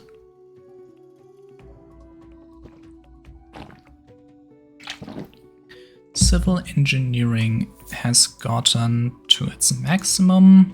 Well, we've paid for it, it hasn't yet reached it. Yeah, let's increase urbanization as our territory increases. Our food stores should be able to increase our population so urbanization doesn't take up all the population. We don't have heathens. Minorities are slowly growing still because of our conquests, I guess. Money will increase our ability to trade, but we have way too much money. Oh, wealth, rather. Region prosperity. Yep. Region prosperity is increasing food and population. Food is now huge, so population is falling, which means food is falling, which means the population will fall. That event isn't actually as good as one might think. Yes. Entertainment buildings. Fantastic. I will build some nice theaters that will increase our stability since the people are happy, and it will cost us money, which is perfectly fine. Unless an economic crisis happens. But it's not going to. I can just increase the importance of trade. Right, enemy neighborhood ballicism is going down because we're killing our neighbors. Oh, famine glass. Yeah, it's good. Famine actually didn't happen. But an economic crisis on its way because we're investing so much money right now that we don't have a lot. But now it's gone again. So dodge the bullet there. Yeah, let's make a unified currency. Our traders will be thankful for it. They are, after all, very important. Maybe I've made them too powerful. A naval invasion. Thing is, they're attacking through the water, which is fine. But, well, if I had ships, I could stop them, but I have soldiers who can also stop them. It seems like they might kill too much of my army, though. Once army isn't able to stop the naval invasion, they will take territory away from me, and I'd prefer if they didn't. Oh, not a problem yet. Money will increase everything trade-related, which is great. Oh, and we have a barbarian threat. Yes, our big empire is attracting barbarians. As soon as too much territory is claimed, the barbarian tribes will have to resettle. It will be great migrations, and it will end up destroying perhaps the greatest empire on Earth at the time, one spanning throughout good parts of Europe. Don't know which one that could be. Banks isn't important yet. Military manpower will go back up. We are actually kind of Rome, aren't we? Well, we didn't start as a republic, but apart from that, we're practically Rome. We don't have militarism yet. And our empire actually isn't that big. But yeah, let's increase our rate of conquest. And with it, increase our recruitment of troops. This will be expensive, but it'll make us safer in the long term. Aristocracy is incredibly important. All my factions are important, which might be bad. But it isn't bad yet, so I can safely ignore it. Let's start building ships. They will be able to stop any naval invasions before they actually hit. But ships are incredibly expensive, which I don't like. Alright, yeah. This much is definitely acceptable. Yeah, population number is just, it's wrong. It should be a lot. It should be divided by 100. But it doesn't seem to actually give me the stated amount. Oh, corruption, damn it. Corruption is getting problematic. Right, something that I can quickly spend money on. Fortifications, possibly. No, I don't have anything I can quickly spend money on. Oh, that's sad, I guess. Let's increase the army size, though, up to a healthy 200.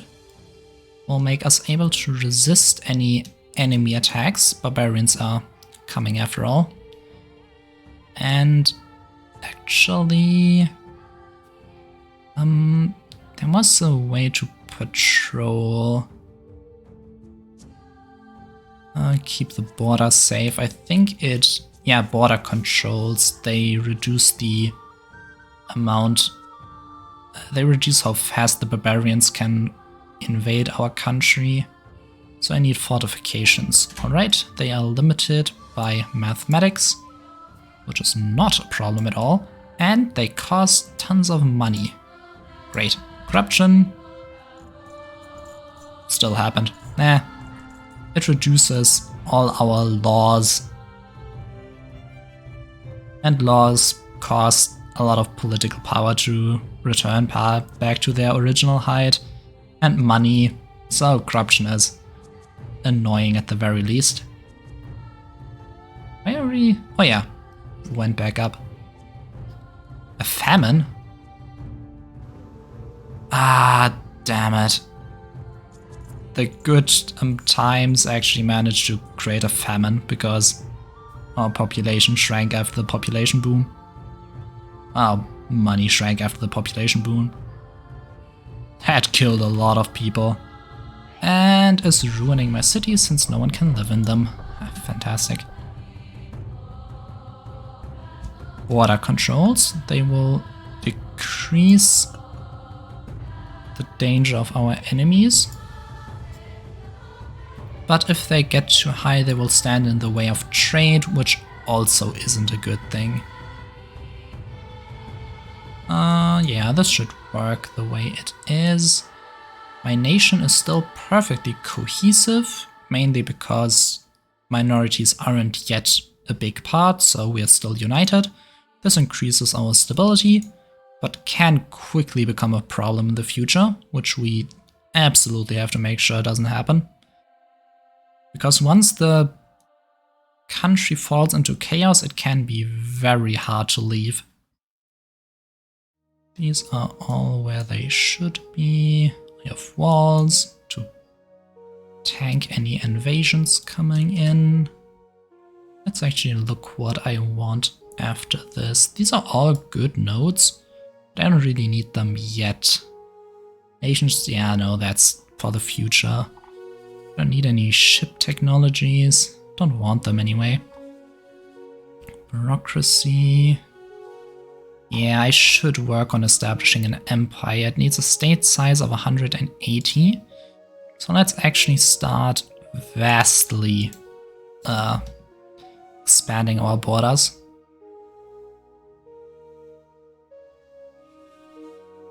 The problem is once the growth of our empire becomes too big, yeah, it won't be something we can keep up doing. It's already hurting our army. But by recruiting lots of more soldiers, we should be able to stabilize this. Also, I think population impacts how much we recruit. So getting that back up to its previous levels is gonna be very important. Okay. Yeah, militarism. Actually, let's make militarism a very important part of our country. It will make our military stronger, and we have to prepare to stand up against the worlds with our civilized society. With our fantastic culture. Or literate. Could you stop doing these events? They increase population to unreasonable levels, which will then cause a crisis once the population boom can't be sustained anymore, which I guess is perfectly realistic. Oh yeah, we even started doing warrior games, which increase culture even further. Great. War is such a good thing for our people. Yes, our state size has reached the size of a sizable kingdom. Our military can still increase despite using soldiers on increasing state size. Oh, and we can invent the crossbow. Our military technology is declining after all. Seems like our neighbors are overtaking us, though the neighbors are fairly imaginary. I'll need 150 political power. Warriors game is about to be maxed. Yeah, our technology is declining, but our military is getting better. Isn't that fantastic? State size is growing. Let's actually check nation cohesion. It's still far away from becoming a problem. It's going up by a large amount. Yeah, this won't be a problem in the close future. Let's increase conversion to match our expanding borders. Let's create the crossbow. Perfect. Devotion to war might actually be a good idea. I'm not sure. I don't really know how devotion works. Is it I have 2 devotions and that's why devotion is halved for both of these? Maybe. Would mean I shouldn't just take all of them, which would make sense. Did they ever fix this? Yeah, our army makeup is actually 75% soldiers and 25% missile. That makes sense. I actually don't know how much sense that makes.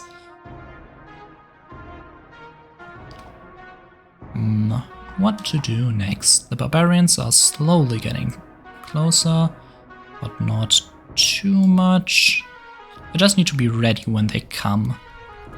What's this? Oh, a great fire. We really are Rome. Kills people, that's alright, they'll come back. Decrease stability, which will return. Well, building up the cities will take a bit of cost and effort. But yes, we can finally declare ourselves an empire. Trade is flourishing. Well, it's actually not because of our taxes, it could be a lot higher. Then let's wait till we can declare the empire. Yes, this will abolish the monarchy and instead become a very important empire. Why is it decreasing? Well, for some reason it decreased. Don't really understand why. Alright. This will take some time to increase, but once it's increased to the ideal point, our stability will be very high. Well, it will be at its maximum actually. This is giving us a lot of political power. Really, really good. Neighborhood is safe, fortifications. We weren't attacked in the close past. Navy is getting bigger. I have way too much money. A great nomadic invasion. Huh. The Mongols, you are very early. Well, it could be anyone, honestly. Alright. This has brought us a lot of chaos, but it's also brought us the horse, which we can now use to make our army better. So these nomads coming and attacking us might actually be a blessing. Oh, they're actually failing at breaching our fortifications. Huh, fantastic. Oh, they will get through, but the army will make short work of them.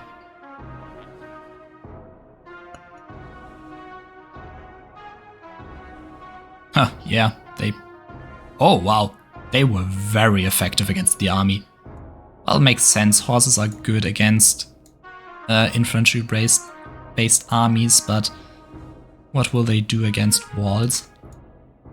Always been a problem for force-based armies.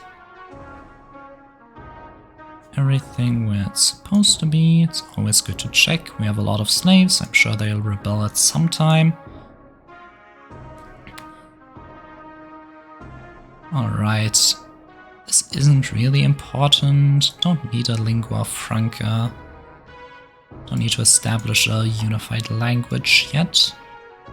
Oh yeah, where's the Celestial Empire? Also have to reduce... yeah. Put that somewhere else. Then... I guess let's establish that. Chariot. Oh yeah, figure out how to actually use the cavalry in our army. Interesting that that is something we have to do. Figured we were using them for something. This will increase our military technology, should increase our military efficiency. I think I'll go for bureaucracy next. It will reduce the negative impacts of state size. Which only really affects nation cohesion, I think. But it will also give us more political power since it's more bureaucracy. Of course it does. Well, if it's inefficient, it doesn't.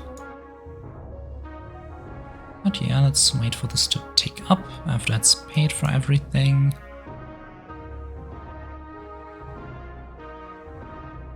Expansionism is going great. We are a large kingdom. And bureaucracy instead of satrapy will actually govern the things we've conquered. It won't just make them decentralized parts of the empire. We have standards. And now the bureaucracy will be created. That'll take quite some time. Oh, but it also affects stability. How, I wonder? Is it a direct increase? No, it's not. Can I check what it does? Well, it's not in here, is it? Yeah, no, it's not. Well, I'll figure out at some point, probably. Yeah, it is reducing the negative impact of state size, but it basically said that. Minorities are getting stronger. My conversions are too weak. Let's make sure everyone is converted. Minorities are okay. They are actually not bad. They give us stuff. But heathens, well, we can make sure they don't exist. Because we converted all of them, not because of any very morally bad things. Yeah, let's just remove the devotions. I can still get them later. Oh, Navy quota. Yeah, I should establish that. Needs 50 political power, which I'll get before the Navy reaches ridiculous levels. So that'll be good. Right. Make sure it cannot go higher than 100. Navy is a very big drain on money. Alright, what to do next actually? Bureaucracy is giving us more power. Not a lot though. Not more power. More power is good. Yeah, let's actually... yeah, let's actually centralize the clergy under... yeah. It'll increase the power of conversions and its cost, supposedly. I don't see it increasing the cost. Oh, minimally, but practically not at all. And clergy independence. This creates a head of faith, who I don't like. But we're going to make sure that he absolutely has to listen to the government. Yeah, fantastic. The heathens are actually helping us undermine the religious head. And the lower the independence get, the weaker the religious head will be. Having a Pope be too strong that he meddles in politics and the state would be a problem. Neighborhood troubles? Yeah, don't care. Let's see. Well, I can buy or sell food. It'll become important in the future. Let's just put it down right now. Looting campaigns. I don't need a slave exchange. I want to get rid of slaves as soon as possible. Lingua franca. Yes, let's just establish the unified language before it becomes a problem. And it even helps our trade. Everything that helps our trade is good. Trade taxes are my biggest income because of how strong our trade has gotten. I can actually even increase it further without hurting anything. Oh, come on, no. Don't boost my population. That's bad. I'll deal with it. I think I probably shouldn't go over 300 yet. I think a higher state size is a bit problematic during the barbarian invasion. Well, the barbarian invasion will be a very big problem. Let's actually start recruiting cavalry in the army. They're coming closer, ever closer. Yeah, that might actually happen. Oh yeah, I can invent cataphracts.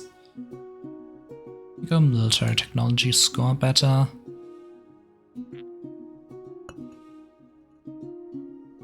Yeah, don't have anything else to spend on it. Really? Parthian shot. Population tax might become a thing in the future.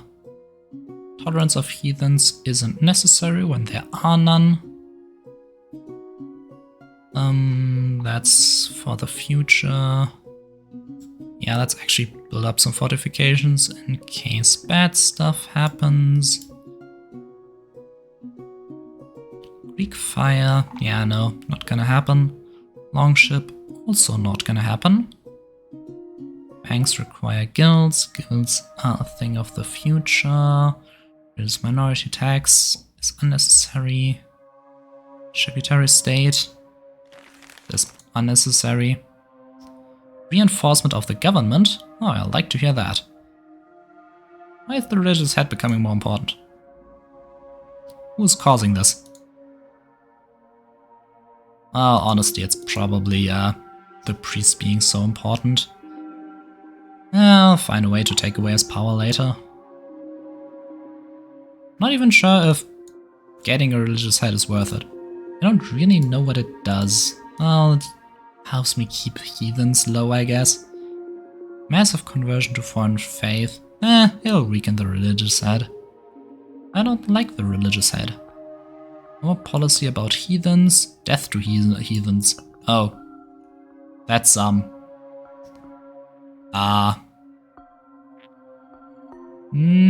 really what I want. Death to heathens? What is this? Death to heathens. Yeah, everything I can do with them ranges from death to heathens to death to heathens. Fantastic. Limits the minimum value. Oh, that's alright. Oh yeah, 500 political power. Have to do something with that. What though? I mean, yeah, let's put in some officers. Officers make the nobility more important. Keeping the nobility strong will be very helpful in the future. And it increases military efficiency. Having a strong military is good. Epidemic. That epidemic can't even seriously hurt our army. That's great. Oh, damn. Reinforcement of the religious head. Oh, engineering corps. Yeah. Absolutely. Make us known for our siege weapons. Military dictatorship isn't necessary. I don't think there's actually... I could go for a secular education, but it's not really helpful yet. And legislation is something we will do once religious law becomes unnecessary, but the way I see it, it's still very much helpful. Let's establish diplomacy. I can't actually do diplomacy because my militarism, my desire to invade foreign countries makes it a bit harder. Let's put mercenaries in just for the future. Mercenaries will be very important in the future. Neighborhood rise. Oh, people are making trouble, I see. Let's establish a population tax. I'll see if it becomes a problem. Oh, it does give me a good amount of money. Oh, I could just choose to tolerate heathens, I guess. But why would I? Okay, now I'm at a problem. I don't really have anything to do, but the barbarians are getting closer. And I think their rate of getting closer increases with state size, so I might as well continue increasing it. This is very far from being a problem. Oh, fantastic.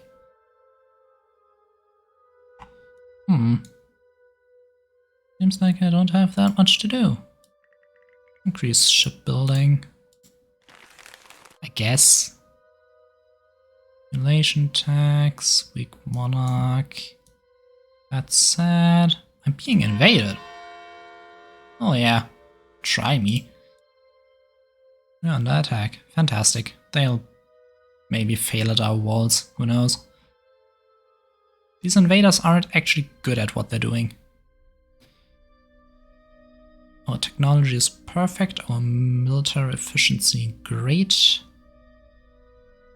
Diplomacy is unnecessary. The religious head is getting stronger again. Ah, damn that guy. Don't like him. He undermines my authority. Everything is growing as it should. Piracy is hurting my navy instead of my trade, as it should. God damn it. No, this will be a famine.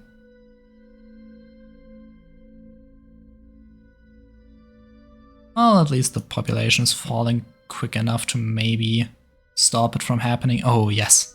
Great. That's a quick decline. Oh, it slowed down. Okay, that's good. Very good. Corruption, yeah. Corruption is just gonna happen, nothing to do about it. Conversion, tolerance. Do I want to tolerate them? It costs political power. I like political power. Our roads are doing very good for themselves. Yeah. Don't think there's anything I would want to do. Should mean my preparation is perfect. I hope. I'll just be gone for a minute. I'll be right back.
I pause the game? Oh yeah, I actually did.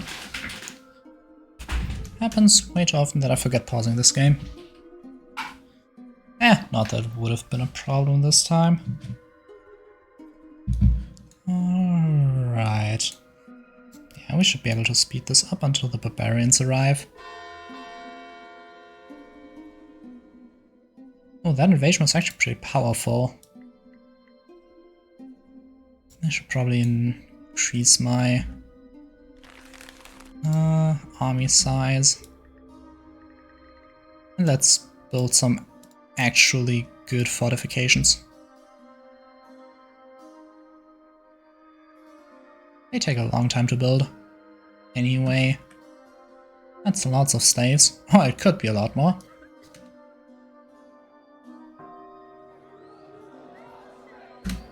Feudality and decentralization? Oh, because barbarians are getting closer. These the only two that were added? Oh! Barbarians advancement at least 90. You can actually begin the feudal age before the barbarians show up. Oh. And once again, population is at an unrealistic amount. Damn these good harvests. Increasing population past sustainable levels. Damn, am I making cash? Oh, apparently I didn't do that. Didn't really forget putting that to max. My bad. Oh, that's actually a pretty good level. You can do all of these things like education and law without the clergy, with legislation and secular education, but they are actually weaker, at least at the start, because you can do stuff to boost the power of these, and non-secular education is very cheap, and religious law can be strengthened by stuff like devotion to law, which legislation doesn't have yet, but stuff like philosophy, once its maximum increases, will be capable of boosting secular education, which means that at that point it should be the more useful one. We will get rid of the clergy sooner or later, once power has to be centralized, but for that it first has to be decentralized, sadly.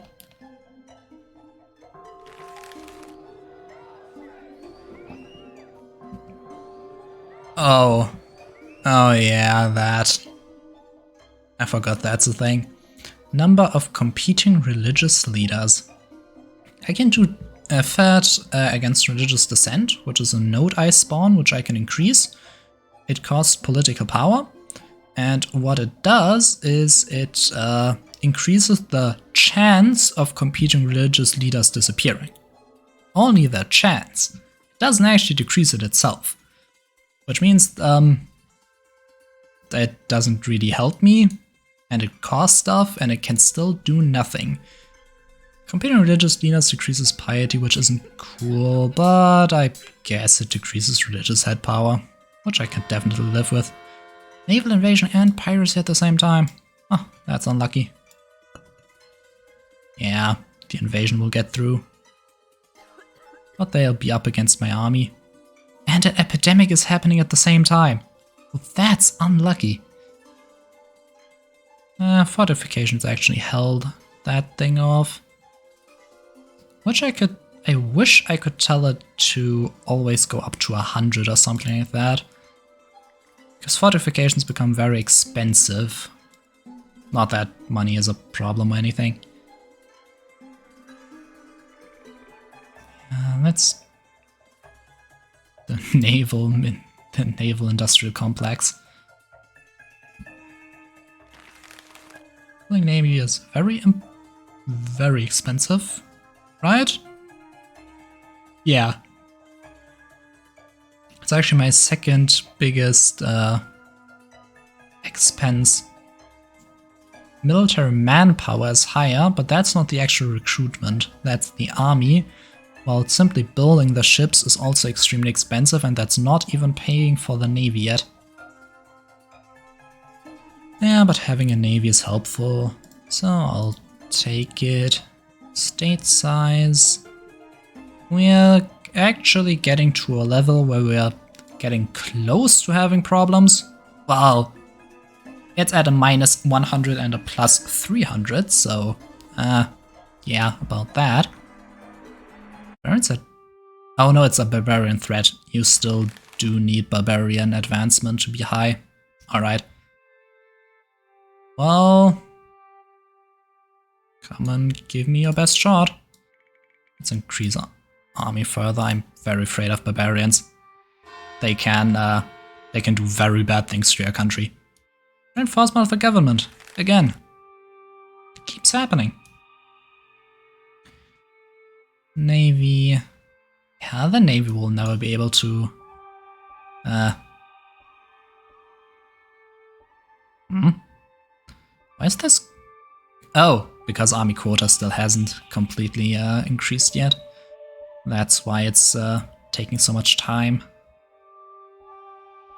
Should we maybe choose stop at 500? At a certain point, a large empire becomes a bit of a problem. And at least according to the map, which means absolutely nothing, we're doing pretty well. We actually hold most of India. And a good chunk of China. Pretty sure they aren't happy. But then again, they don't exist. They don't exist on my maps. Alright, late antiquity. Road safety has become a thing. Problem. Barbarians are at my gates and attacking. This, for some reason, stops me from being able to recruit infantry. But I can still get mercs and cavalry, so I'll have to increase that. And the barbarian thrust is gonna tank my stability. Decrease my border controls. Alright. Since that is a thing, I should actually really build up an urban militia. Since they'll keep the roads safe and my stability high. Well, not high under these circumstances, but I'm gonna do my best. The barbarian threat decreases through border controls, lingua franca. No, it decreases lingua franca. And expansionism. Thing is, expansionism increases state size, which I think increases barbarians at the gate, though it doesn't say that. And the border controls will be as strong as possible to make sure that the barbarians go back to wherever they came from. To hell with them. Really don't like them. Reinforcement of the clergy. If I have to. Auxiliaries, barbarian advancement. Barbarian monarchy. Yeah, as if I'd surrender to them. Feudality. Barbarians at gates needs to be high, or barbarian advancement. Oh, barbarians advancement is the technology we gain from learning their ways. Oh, that sounds like it. That also doesn't sound good. Urban exodus. Yeah, people are leaving cities. I wonder why. Maybe it's because barbarians are plundering everything. No, they're plundering their countryside. People do what people do. Baron threatening our bonds, not a threat for no reason. Oh yeah, I guess taking a bit of their technology wouldn't be bad. Our border is strong. Our borders is strong. Yeah, that's dumb. Not how that works. New competing religious leader. Do whatever you want, clergy. I'm keeping you down. Your internal affairs are whatever you want to do. Oh, expansionism isn't actually increasing state size, is it? It's decreasing barbarians at gates. Seems like we've repelled them this time. Barbarian threat is still a threat though. I'm getting more technology though. Or military manpower is up to strength. Another barbarian thrust is happening. Well, our state size is increasing. Barbarian advancement is increasing. Our border controls are hurting our trade, but I mean a barbarian invasion would realistically hurt our trade either way. Nothing to do there. The barbarians are coming once again. And yes, the level of decentralization and feudality. Now we get... Oh really? That stops bureaucracy? Wait. Didn't know that. Probably forgot. Let me check. Do I actually need feudality? Well, I want to reach the feudal age. Alright, let's just see. Holding power becomes armies to cost to maintain. Grant lands to administration. Yeah. There's a third way. What's the third way? The third way to get there might just be a certain amount of time passing, honestly. So I need... Oh yeah, this happens either at a certain game time. Right. I can get feudality or decentralization. I don't know decentralization. It's been added at some point. Let's just try it out. See what it does.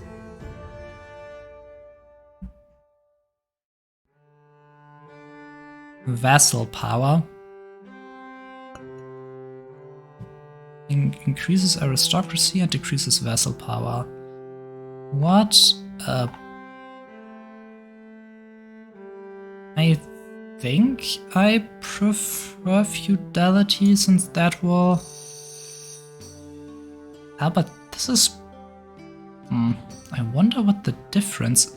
Oh yes, nobility can only be instated.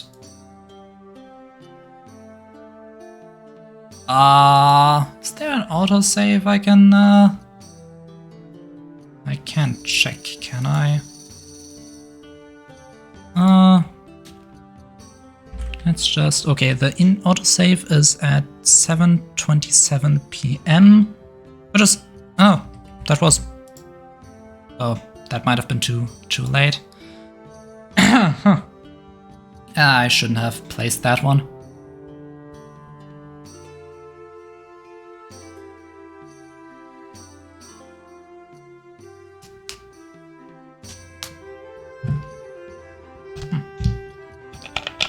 Let me get a bit more water while this loads.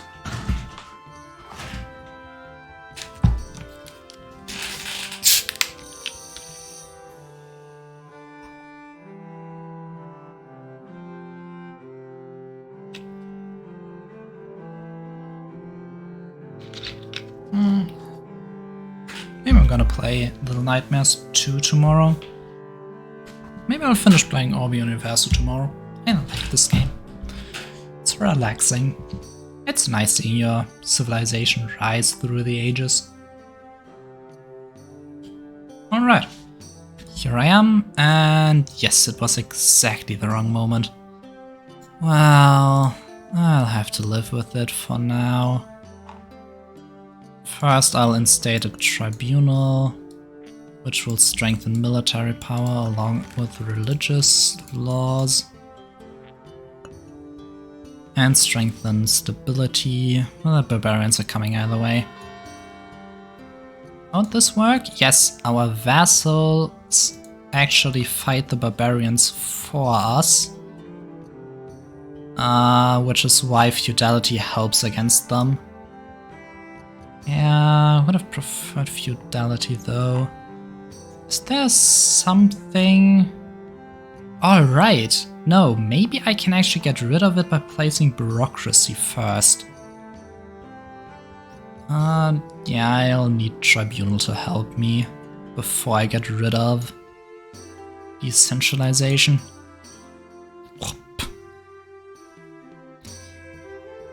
Decentralization. True empire is centralized. Not whatever this game wants me to do.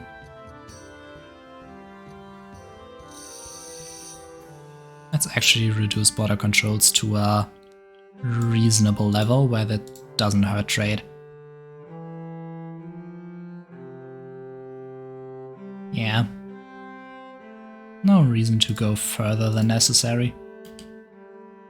Oh yeah, right. That was the thing. Totally forgot that. Just law is increasing. Why is it increasing so quickly? Oh! Something hurt the priest class. What? What made the priest class weak? Reinforcement of the religious head. Which religious head? You have to decide which one of you is the real pope. Can't just continue doing whatever you're doing. That'll only hurt the papacy. Oh yeah, let's increase middle infantry. Pillaging, epidemic, I hate this time of social upheaval. It's a very bad time. Pillaging, yeah, hurting our, not hurting our trade. Our trade is too powerful. Right, but Tribunal is about to be completed. Corps of Judges, yes. Stay instituting judicial system. Wonder when that actually happened in the original timeline. Well, I mean, I'm specifically playing out of India, though that isn't really important. Another barbarian thrust. Well, the roads are perfectly safe, so that's something. A lot of stuff is costing money. Let's get some more officers. Could allow me to switch to a military dictatorship whenever I feel like it. I don't feel like it, but I could. Why is Empire going down? What is hurting it? Nothing. It's affecting itself. Divine Right? No, Divine Right wouldn't reduce it, never. Why is Empire getting weaker? Is it because the aristocracy doesn't want an empire? That would be bad. Alright, but the Tribunal is established, stability is increasing because of it, and political power as well. Though it still isn't doing all that well. Oh, these are some very good nodes to place. No, I won't sell land. Scenarios might actually be useful, but I don't need them. Let's see if I can use bureaucracy to get rid of decentralization. I want my nobility. That's what I'm building this up on, after all. And the barbarians are once again repelled. They aren't actually getting far. They are providing some destabilization, but not that much. Ah, damn it. Yeah, bureaucracy and decentralization stacks. Vassal power is increasing to problematic levels. How's national cohesion actually doing? Minorities. I don't know how it interacts with vassal power. I am honestly... Oh, right! My empire is getting weaker because my decentralization is becoming too high.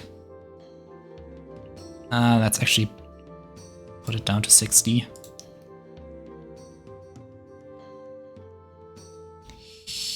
Normally I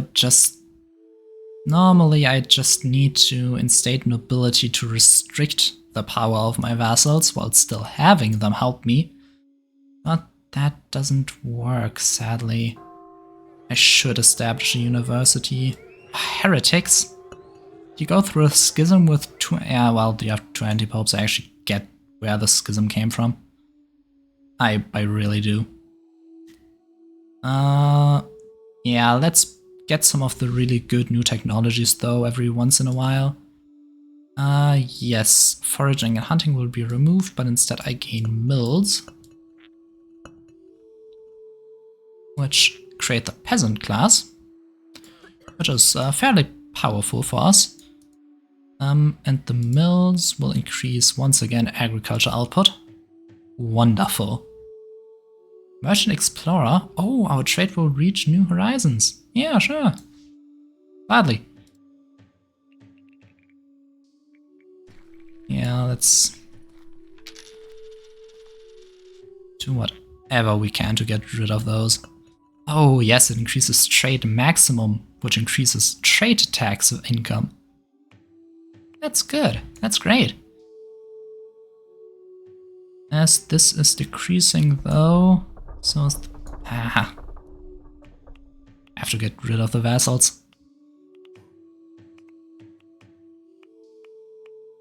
As soon as possible.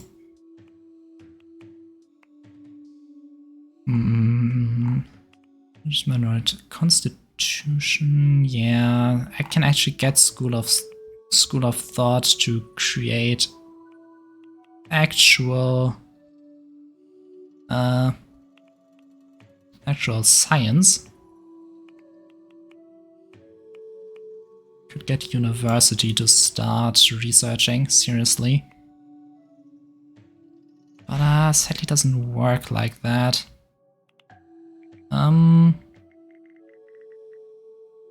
Let's bring it here. That way I might be able to remove it in one go later. Vassal power is still getting stronger, but its growth has greatly slowed down. The weaker decentralization gets, the weaker my vassals become. With their hereditary positions. That they've only gotten because I needed their help. Disgraceful. Let's slow down expansionism. Don't want to get too big. It would become a problem. Well, it's slowly ticking down, I guess. Alright, the decentralization is getting to a level where I actually want it to be. Yeah. From now on I could get rid of it in one go, if I save up enough political power. Enforcement of the clergy. You do whatever you want to do. The clergy is doing some really weird stuff. I think I'll just not bother with it. Oh, a great general! Making our army is incredibly powerful. I don't think that was something I needed. Discovery age? Oh yeah, right. Probably discovering a new continent. Or the new continent discovering me. I'm not affected by colonialism, I think. I think that's just the New World, North and South America. Alright. I'll have to get universities. They're pretty good. Now this increases maximum education. Has it increased stuff? No, not yet, but it will increase mathematics. Let's just increase it to a good level. This will... Yeah, this applies the new maximum of education. Mathematics getting stronger increases civil engineering, which reduces the chance of plagues. And does other stuff as well. Printing press. Paper.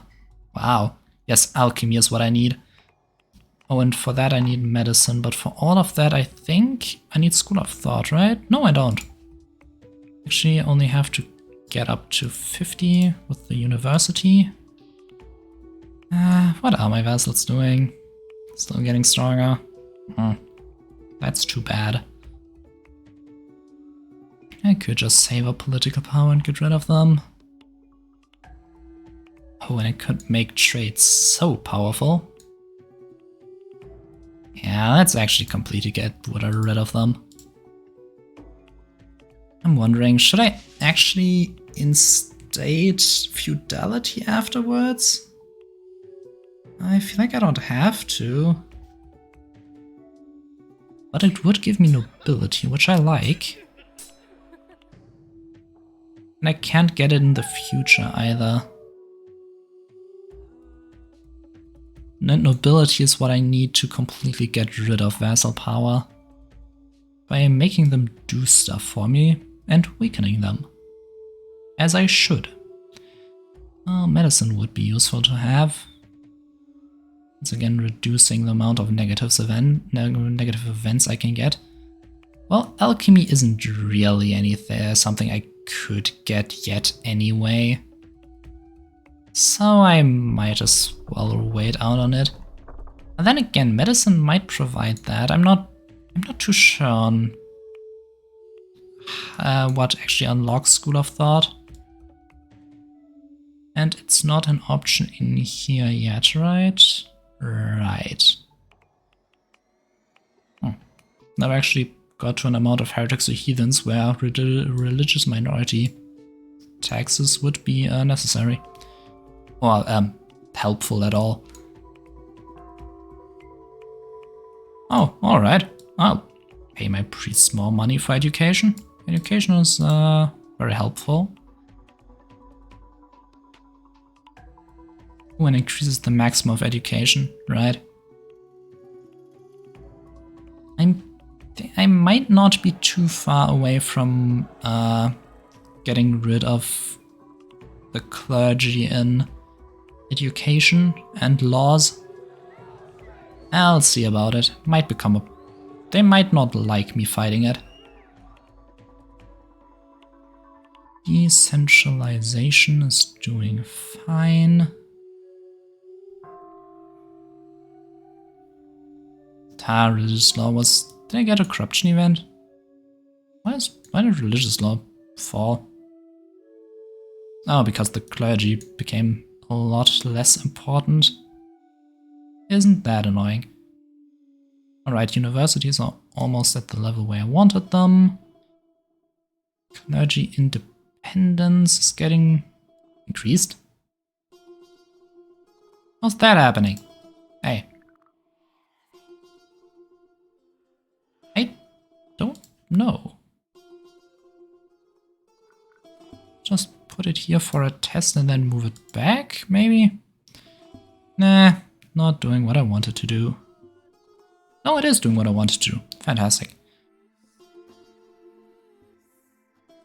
Alright, decentralization is almost done. Clergy independence is getting reduced as it should be. Non-secular education is increased. Education in exchange increases stability and political power, though it's not really a major contributor. Well, more than stability actually. Is that only temporary because of academic? No, it's not. Stability is actually not doing that much in this age. Population is doing a lot. So that's nice. Navy is doing good.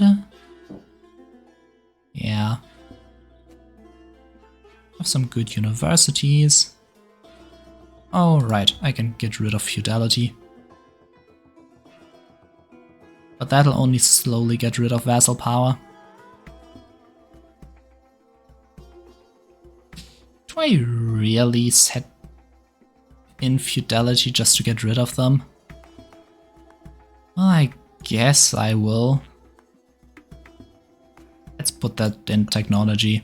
It's not a technology, but I don't really get that much like technologies to begin with.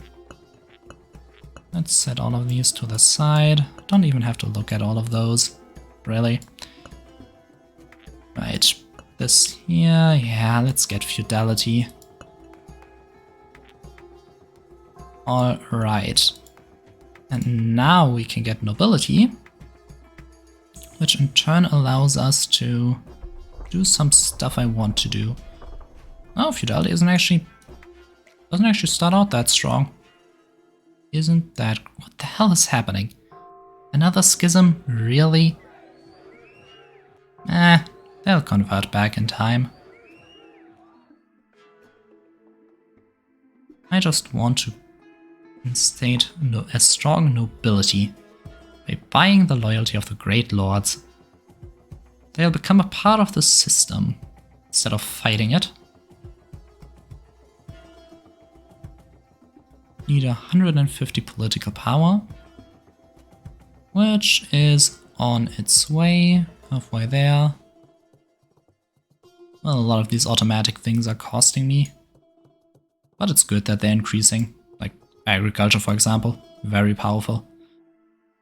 Lots of food, oh lots of food, lots of population. Population doesn't actually give me political power anymore, that was only at games. Oh no, it does. Oh, but it's reached its max, which isn't all that high. Oh yeah, right, nobility. Good. Nobility hurts my nobles. Organizing was strong into class above the others, endowing it with inalienable and hereditary rights and pensions will appease the great lords of our country. It will trap them in obligations and make sure that they'll actually end up supporting me, which in turn can grant a lot of political power generation. And then I can get stuff like banners to make sure they recruit stuff for me. But that actually isn't necessary. Royal Court. I like the DLC.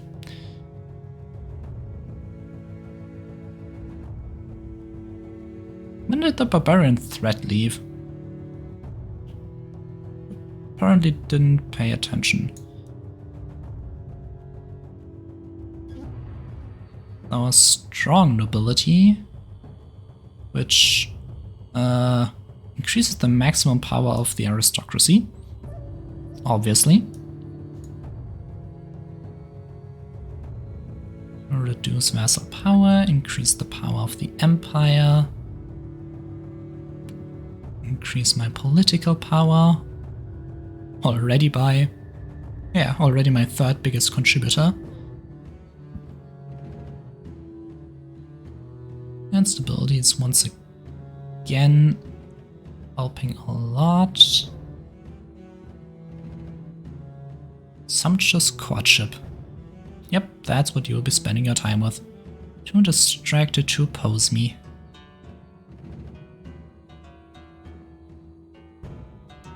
Yeah, everything doing alright over here. Incredibly powerful. Now agriculture has actually become more important than my trade tax to my income. That makes me happy.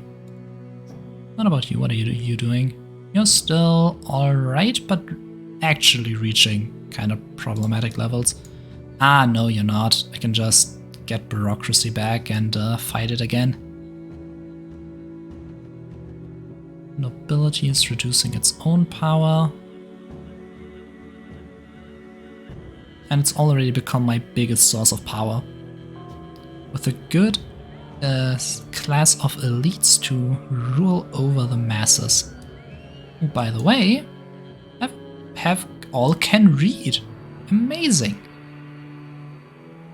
Doesn't that just make you happy? I don't really need to worry about national cohesion yet, so next will be medicine on the list.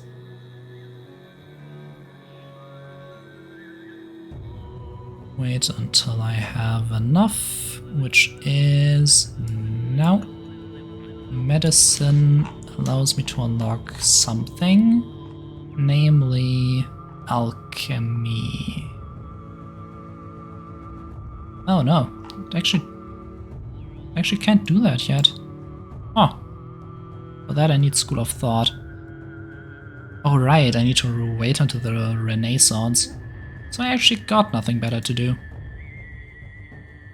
Well, if that's the case, I might as well make my country stronger. Reduces the chance of epidemics. I appreciate that. Let's increase both of those to the max, bureaucracy and medicine. It will be very helpful in the future.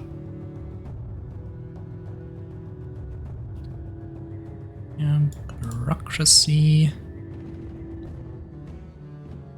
Oh yeah, allows me to get paper. And so the negative impact is reducing itself. This is incredibly powerful. Yeah, incredibly expensive is what I wanted to say. 1,000. But it has a positive effect. It will reduce diseases, which would reduce stability, so instead it can remain at its high level. Vessel power's going slightly downwards, but it won't ever reach 0. But it'll get kinda close.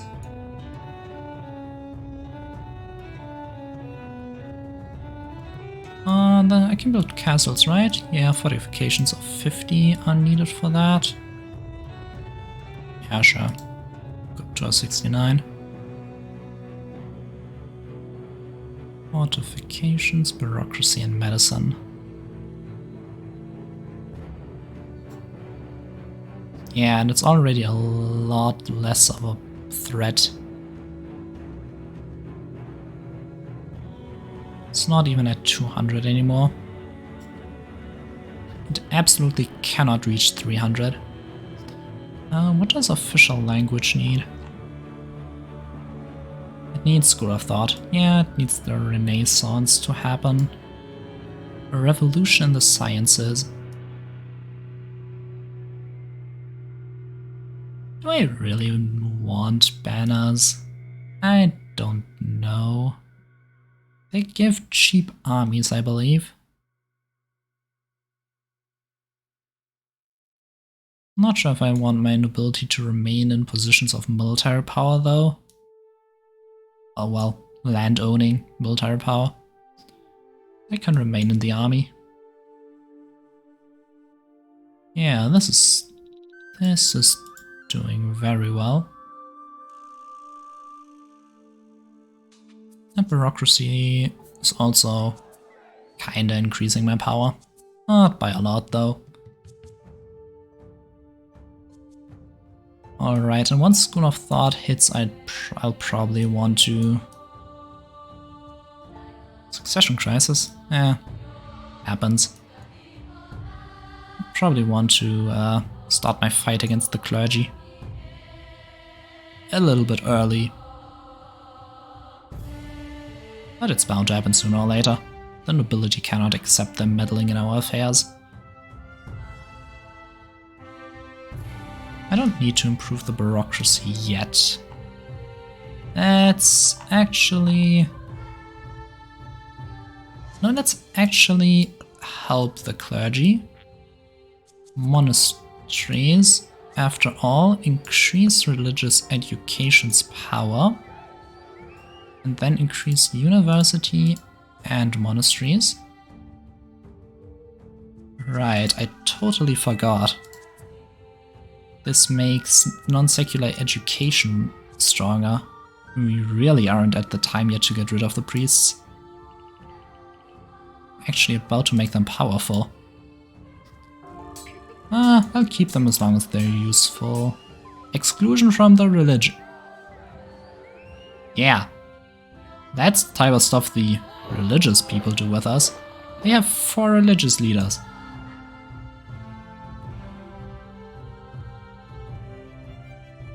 Why would I respect anything they do?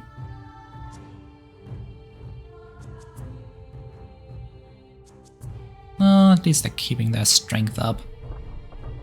So they don't end up destroying my religious law too much. Clergy discontent. Yeah, they do that at times.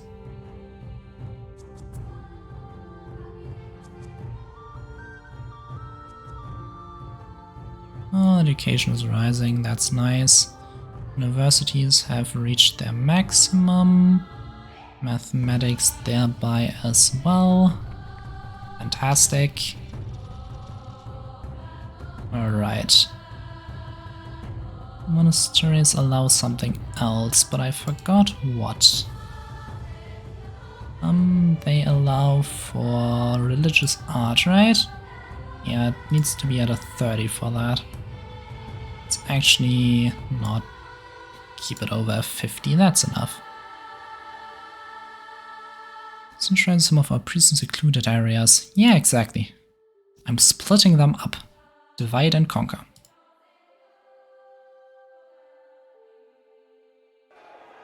Holy orders. Yeah. Those are nice. Free troops, essentially. They don't even want something. They're just doing it for religious reasons or something. I don't know. They're helping. Ah, fantastic. Increases religious monuments, increases piety, increases culture. Really good. These type of things are the reason you keep the clergy around, because they actually help you, even if they're constantly fighting you and hurting you. But this is the type of stuff that makes it worthwhile. Boosting religion by a lot.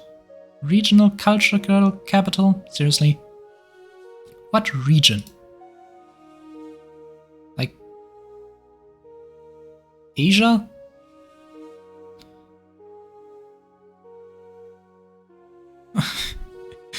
Oh, this costs so much money.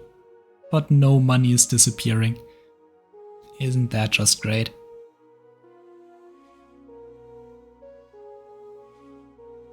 Oh, I'll see when I get rid of feudality.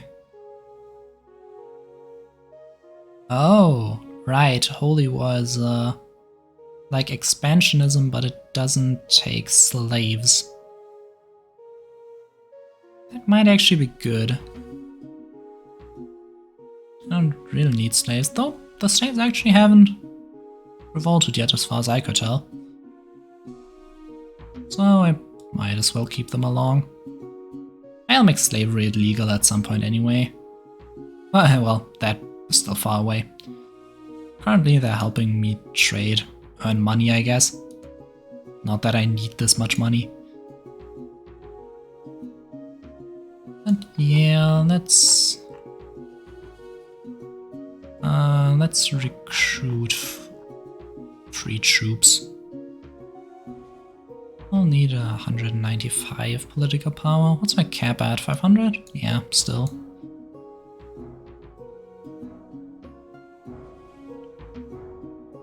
This should be worth it.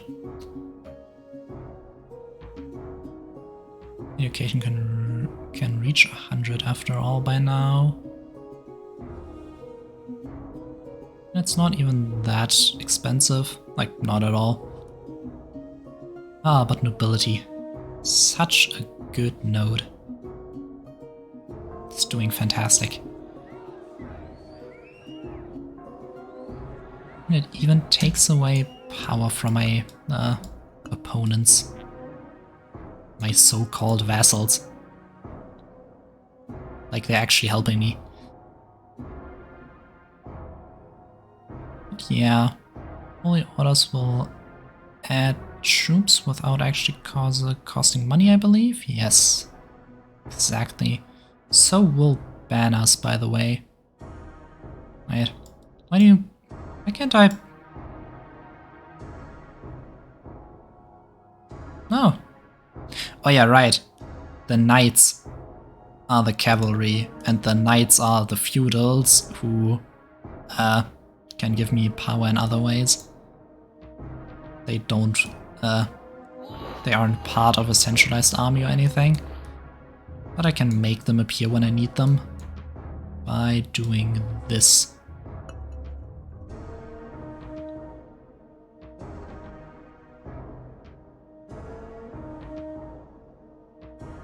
Oh, they can give me troops. Though this is going to... Oh no, it's not going to get weaker. With feudality becoming weaker. No, vassal power getting weaker. Feudality is where it always was. Then I'll build castles, because I feel like it. Oh yes, beautiful castles. Ah, how long has it been since I didn't have money? I mean, I got it back rather quickly. Alright, trade fairs. increase money further. Always need more trade. Slightly tax. I'm taxing the event. Isn't that fantastic? How much money am I making? Trade fair. It's an alright amount.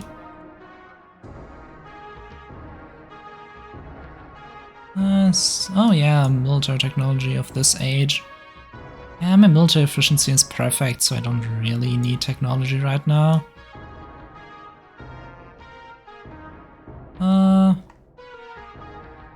Can I get money yet? Banks? Banks require guilds to be at 20. I think guilds actually were a problem. Oh, but they increase craftsmanship skills. And create the bourgeoisie.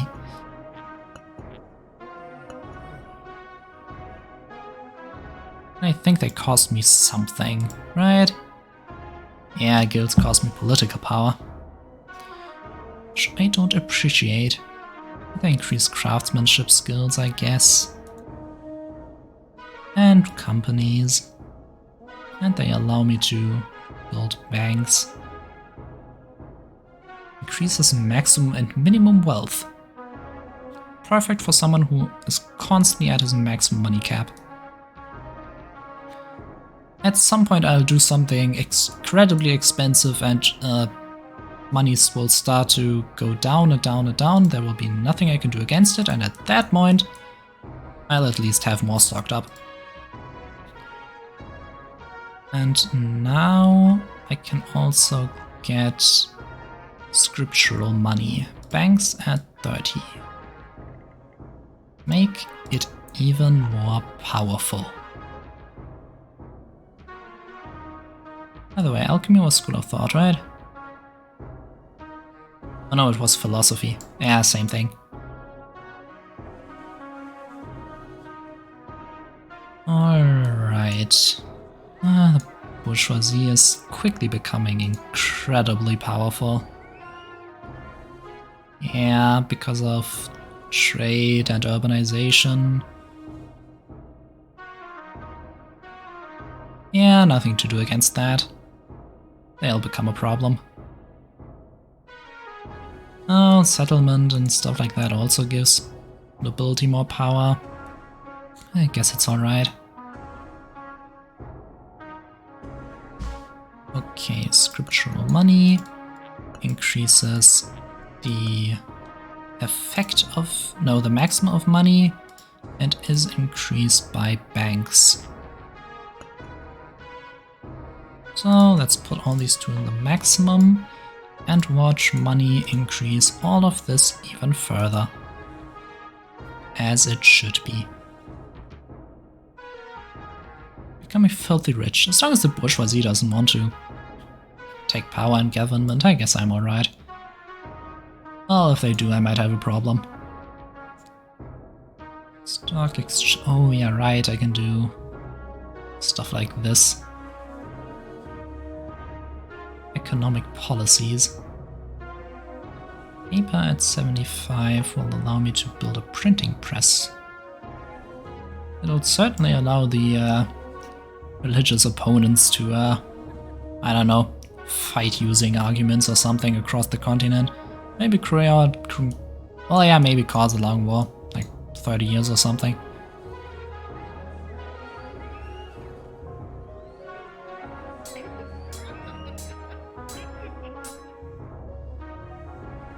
Oh, yeah, that Paris is alright.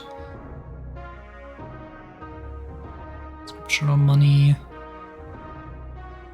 Yeah, this is all going as it should. I have a very stable currency. And it's not built up on gold, which would become a problem when I find a huge amount of gold. Oh, food is very strong. Oh, agriculture is becoming incredible, like increasingly more incredible. Medicine, its maximum. Haven't been getting diseases actually. A schism. Yeah, alright. How's National Cohesion doing? Well, it's once again up to 200. Oh, heretics won't be a problem for long. But culture has been getting stronger, so my resistance against it is also getting stronger. 300. Yeah, 340. Yeah, probably should invent paper. Just minority tax. Huh. Who could have thought I'd actually reach the point where I can do that? And it's gone. Eh, just how it is. So, now that I have an incredibly strong currency, I need to think about what to do next, since I didn't actually need the money for anything. Ah, the artisans are getting weaker. Oh, which isn't stopping the bourgeoisie. Ah. Everything but the bourgeoisie. Actually, I might want to put guilds up to the max. Craftsmanship skills, I think they actually get very good later on. I'll see what I can do. First, I do think I want to catch up on military technology. This is very expensive, but only 50 political power, so it's a start. Yeah, it doesn't cost that much political power. Increases military tech. Yeah, I probably don't even need siege weapons yet. Alright. Paper next. Oh, farmer's tax. That could make me incredibly rich, because my peasants are actually more powerful than my bourgeoisie. Isn't that interesting?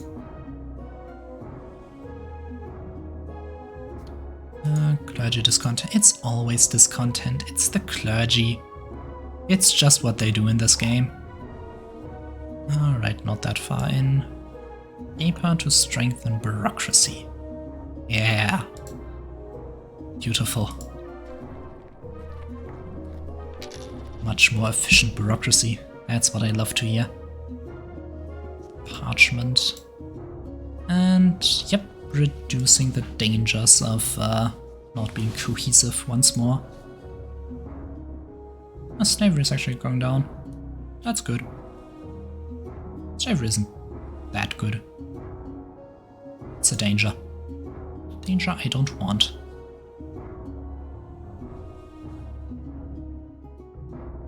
This is surprisingly slow growth. Well, I guess settlements are also growing slowly, so that's probably as it should be. Scientific method? Oh, I'm getting closer to School of Thought. Don't think I've got it yet, though. No, nothing happened. Harsh winter. Yeah, don't really care. How does an empire this big get a harsh winter? How's that supposed to work? I mean, we clearly have some kind of manner to get food. I guess we're not buying it, actually. Yeah, might be on me. Printing press. Oh, increases philosophy. That's how it works nowadays. Have they changed the way the Renaissance works? Yeah, I feel they have. Oh, that's great. I hated how it worked in the past. I probably shouldn't say that too early. Who knows, might still happen.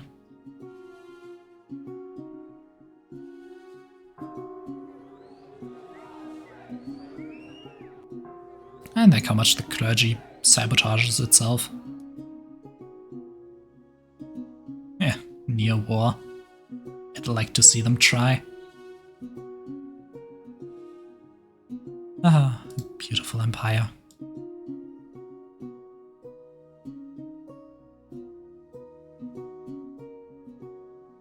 Colosseums. Yeah. Isn't that nice to never go through the Dark Ages? Get Renaissance. Requires scientific knowledge at 20. Oh, so there's actually a trigger nowadays. How do I get scientific knowledge? Oh, through alchemy, right. Which I get through philosophy, which I get through the printing press. Yep, almost forgot. Naval invasion? Seriously? Why do you keep targeting my navy? You're not gonna get through my infantry. Or my land army, rather. Or my fortifications. Oh, having 2 invasions at the same time might actually be dangerous. And yeah, here is alchemy. I'll still increase things to their maximum. Actually, you just stay where you are. I'm gonna get rid of you as soon as possible. And printing press. With it together, literature and philosophy. Culture is increasing. Ooh, this is strong political power gain. And still take quite a bit of ticks. And my money is getting less stable. Which means I'll need political power to fix that. It happens. 100 more cost.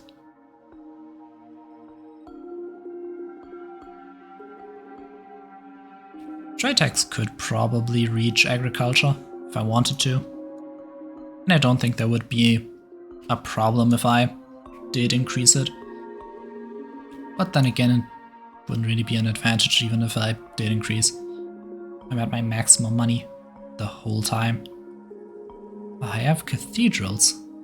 Fantastic. My orthodox monotheistic deity will surely be happy with me. Alchemy, which creates scientific knowledge. Alchemy is just the prelude to chemistry. What's that affecting all the way down here? Oh, it makes mining more effective. Oh no, alchemy. No, wait, what makes mining more effective? Scientific knowledge, yeah. Interesting. Wait. Doesn't that trigger the Renaissance? Seems like I have a chance of triggering it now. Scientific knowledge is a very important stat. I could create a nation state. Whatever that means at this time, honestly.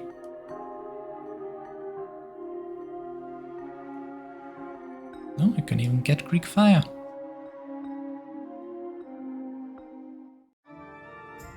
Beginning of chemistry. Oh! Discovery age. I've got the Renaissance, right? Wait, where did the Renaissance spawn? Where is the Renaissance?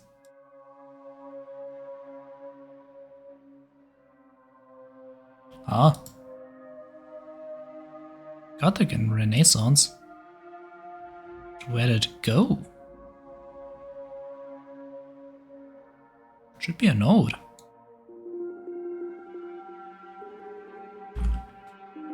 Renaissance. It's... Oh, it's down here. Oh, wow. Oh, so I actually don't have it yet. It's slowly approaching. Menacingly. Unprecedented cultural revival. I don't think I need that. I think I'm actually doing quite alright. But actually, let's use this chance to get rid of religious law. The clergy is too unstable for me to work with them. Need 1,000. Yeah, well, can't get that much.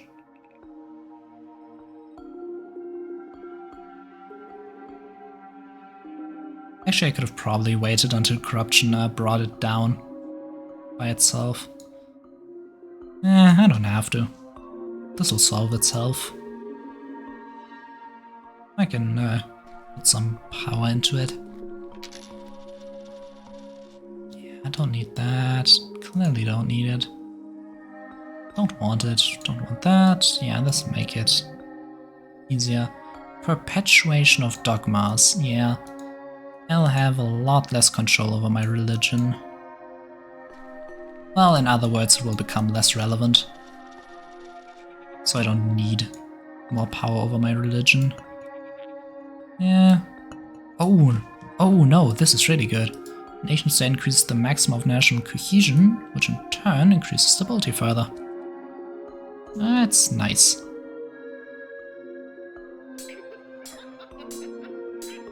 Pillaging, if it's necessary.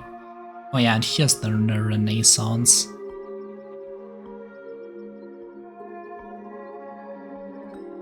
It'll increase all of these, won't it? But it can't, because I'm already at the maximum. I'll see what it does.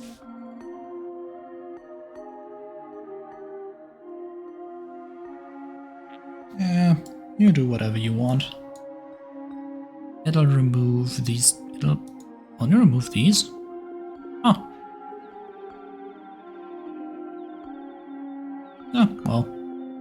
Do whatever you feel like. You don't interfere with the clergy. Not more than I have to. I mean, I make sure their independence stays low, but it only increases when they want it to increase. So that's attack on me. Not my attack on them. Nation state is doing well. Legal evidence. Yeah. A jurist or formula country has an essence of its own called nation. Ah. Nationalism. Finally. Yeah, this increases a lot of things that don't need to be increased. Well, at least I got School of Thought. Oh no, it increased the maximum of university.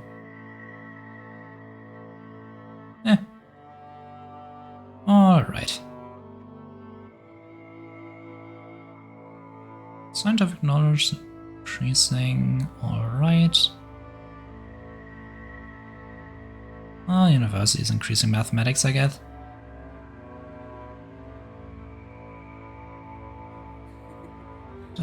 Yes. Perpetuation of dogmas has happened. Actually hasn't taken away a lot because I didn't evolve my religion a lot. How's military tech doing? Kinda alright. Oh, right. National religion and religiosity. Yeah, this just has some of the traits I could have had in them. And yeah, religious leaders regularly influence government decisions. I hate it. I can't even interfere with it. Well, I will be able to interfere with it. Lower house, upper house. Yes, constitutional monarchy. A lot of stuff can happen now. Let's first get rid of this though. Wanna switch to legislation. That would actually help when the revolutions start.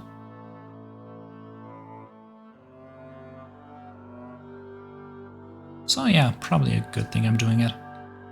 Alright, when I could have gone for scientific... Where'd scientific thought go? Huh? Scientific method? No. Scientific thought? Where'd you go? Did I block it accidentally? Oh, no, no, no. No, no. No, I didn't. Chair stage, republic, monarchy, theocracy.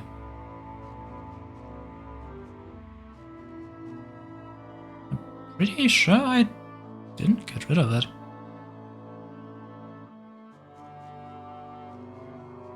Where the hell did scientific thought? Oh no! Wait. Oh yeah, I already got it. I'm an idiot. Get rid of religious law. And oh, I can't actually do it anymore. Oh yeah, because I don't have the Pantheon node anymore. They probably could have still let me do religious laws in the modern days. Well, guess it doesn't really matter. The hell is a VAT? Legislation. Yeah, I can do that. Economic charters. Parliament, abolition of serfdom. Oh yeah. I can actually do that when my score of thought gets high enough. Oh, I know what I'm doing.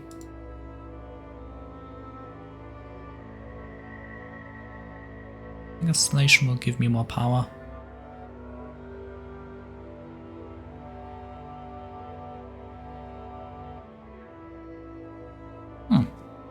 This might be the best run I've ever done. It's not even costing me money or anything.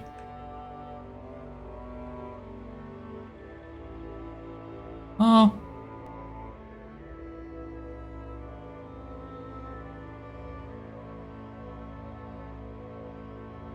Guess I'll just have to wait now. So what more will I get? Scientific thought.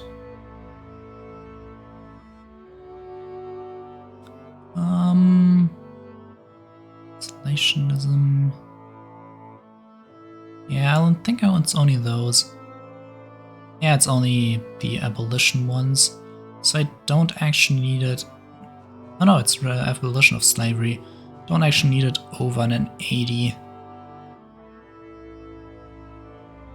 So let's not increase it more than I have to. There's still other things I can do. And I want to do.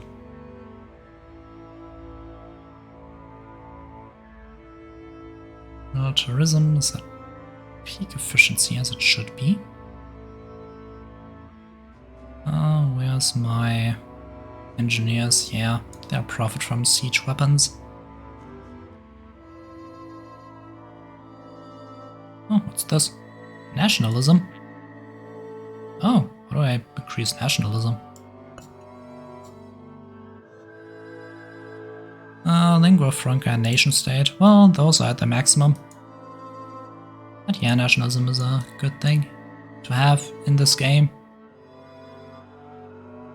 I mean, nationalism was a good time in the time of nationalism when lots of people realized that they don't actually have to be ruled by any big empire, or that they and their neighbors aren't actually that different, they should just unite into a single country. Gets rid of a lot of problems. Rated more in the future, but that's just cultural advancement. Everything creates problems. Oh yeah, finally.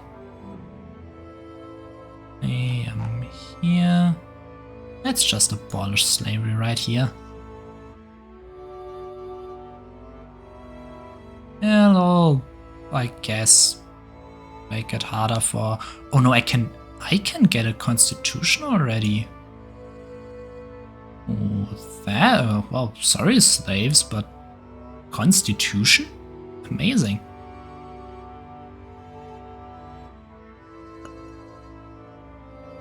Yeah, it's fantastic. Constitution will allow me to get a lot more political power. Constitution is extremely strong.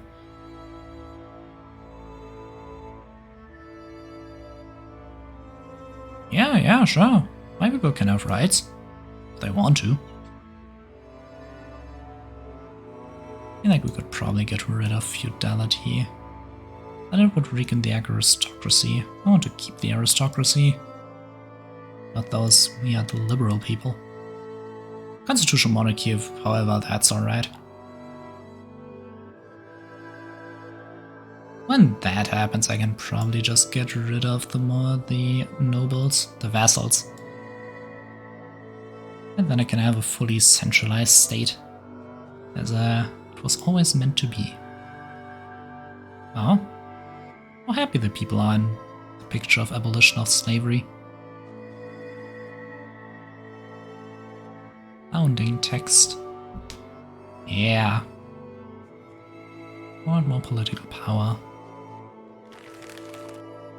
We shall be an enlightened empire. Enforcement of the religious head? Seriously? I think the religious head has enough problems as is.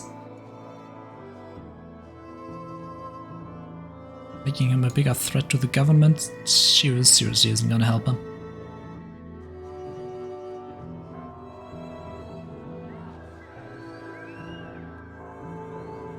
Yeah, this'll take some time. Corrected and adapt the text.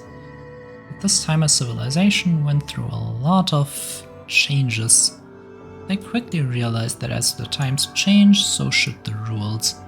Instituted a legislation away from the pesky clergy who never managed to agree on anything. And then they actually wrote a constitution with basic rights for citizens that all of them share. Isn't that fantastic? And the empire actually became more important as the vassals steadily lost power over the ages. They weren't just beaten back or destroyed or anything, but they did lose a hold of power. They went away, whether they wanted to or not. Monsters actually do anything for me except for giving me holy orders? I don't think so. Now, Constitution. Almost done. I like that the Constitution isn't even more effective at giving me power than binding the nobility. I feel like that should somehow be related to how strong the aristocracy is anyway. Ah, the bourgeoisie. Getting more and more powerful. I probably have to get rid of them somehow. Once I have the upper and lower houses. I'll find a way. Yeah. There. Get rid of slaves. Does it actually give me anything? No. No, it seems to not interact with anything. But I don't have slaves anymore, so I can feel better about it. Oh, right, I never got an official language.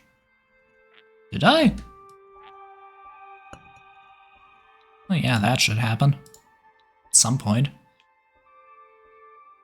Wait, our language was mandatory in all official texts? We managed to write a constitution that applies the same rules to everyone without actually writing it in in an official language? Doesn't that mean there will be space for interpretation and stupid things like that?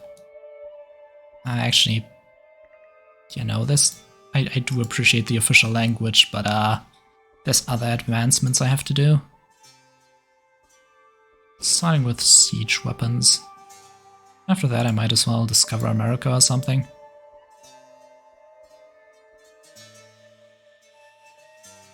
Wow. Actually, kinda didn't get that. New World is present, yeah. I'm not in the New World. Economic charters, yeah, would be helpful. But first, let's get that technology up to speed. Then also get some gunpowder. That will, oh yeah, increase siege weapons. Yeah, it's not even that much political power I have to pay. Oh, right, but whenever gunpowder increases, the cost of siege weapons also increases, since it's increasing the maximum. Well, having an effective army will be helpful, surely. Does scientific method get rid of alchemy? I think there was something like that. Theory of transmutation. Well, I am burning to see how that's working for you. Well, I guess that might be the start of the periodic table if they actually manage to get results. That would be impressive. Unreliable ballistics.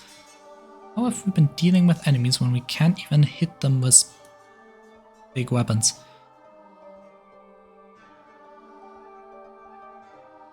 Let's get the scientific method already. It's a pretty good thing to have. Maybe I'll just never go across the ocean. Okay, no, it replaces alchemy. I'll first start doing this stuff. What does this actually do? That cost me power? Yes, it does.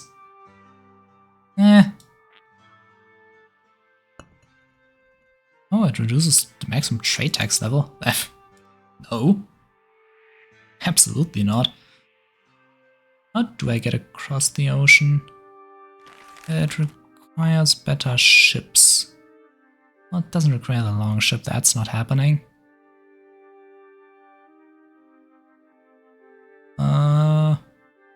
Forgot how that worked. Maybe by getting a good Navy technology score? Perhaps? I'm at a Bronze Age level Navy? That's pretty bad. That's very bad. No wonder piracy has been such a big problem. It's not even that expensive. Okay. But how do I normally get over the ocean? Stock exchange? No, that requires across the ocean. Oh, it's navigation tools. Surely. That actually requires good scientist score, so they'll need this either way. Based on empiricism. Scientific methods promotes the understanding of the natural world through experience and replication of older works through precise protocols. This should considerably speed up our research. Yes. Science. It's beautiful. And let's finish School of Thought. No, though I don't think I really need it. It'll increase universities, I guess, which will increase mathematics, which will increase scientific knowledge. It all comes around. Oh, scientific knowledge is pretty expensive. But that's to be expected. Am I still getting pillaging? Who is pillaging me? Who has the guts? The vassals are at our mercy. Where they should be. Okay, School of Thought is getting finished up, and afterwards Scientific Theory. I've reached Imperial... Did I reach that? Oh, yeah, I got a hostile coalition. Wait, no, I didn't. Did I get the Imperialism age? No, hostile coalition. And modern warfare changed the dynamics of war. Yep, I now can declare wars and stuff. Separate peace, white peace. Yeah, that's how it works. Oh yeah, expansionism stopped. The hostile coalition. People have banded together to get rid of me. I'd like to see them try. And I can finally become something else. Then, actually, let's only bring it up to a certain level. But how did I trigger it? It requires the musket, the man of war. Oh, School of Thought at a high level. Ah, right. Probably shouldn't have done that. Why does School of Thought trigger people to go against me? I would have taken the musket sooner or later, probably anyway. Oh, it requires a lot of scientific knowledge. Probably triggered this way early. Which means I should heavily invest in my army. I think. Oh, artillery. I'll take artillery. My recruitment of armies is actually pretty strong, I think. And now also... Oh no. Oh god, no. These things are a problem. I remember them.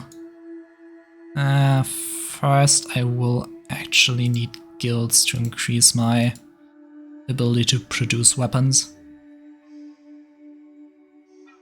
Don't like how much they cost. Yep, and they declared war. War status, foe land forces are monstrous, foes naval forces are imposing. Yup. Increase the maximum navy size, maybe it'll help. Well, it does absolutely help that my, seriously? Heretics country.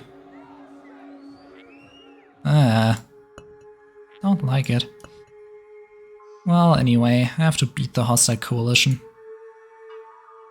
It's getting weaker by itself. Which is good, I guess.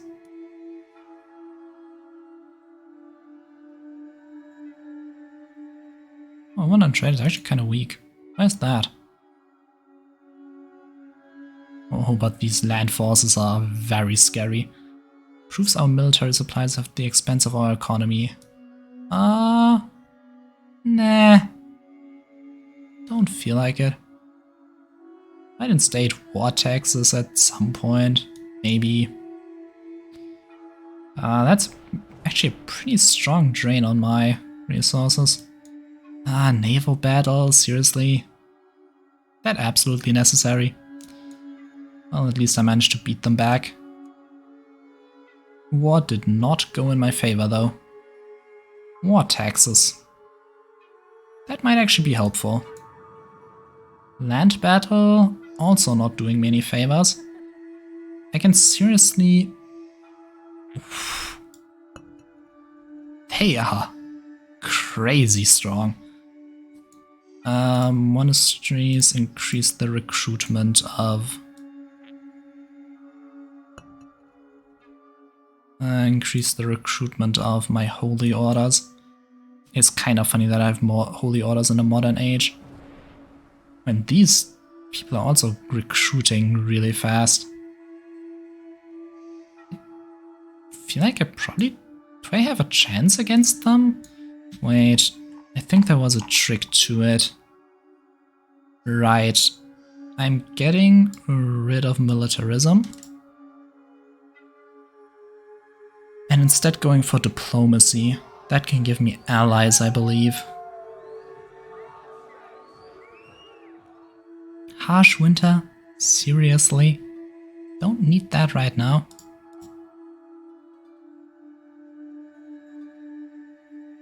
Yeah, no, they'll want a lot of stuff from me if I do that.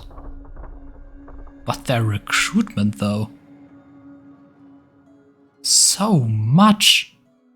And their forces are also at the same level as mine. Well, actually not exactly. Just don't know how long I can fight this. Well, I can continue fighting and see. It's not like I have to be incredibly worried. Kinda managing to keep up.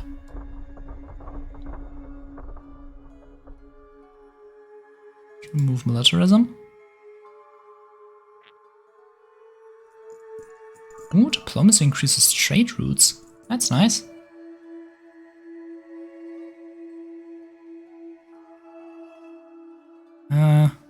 Anything costs money in this world. Or political power, in this case. Alright. Military supplies are given to me by the artisan class. Who actually can get stronger by this. Yes, allies. Exactly. Allies help me at a war. Give it a passive increase. Totally forgot I need artillery. As soon as I possibly can. The war is lost. I mean, yeah. Their monstrous army doesn't actually decrease. which is bad, but the hostile coalition is getting weaker the longer I fight, I guess.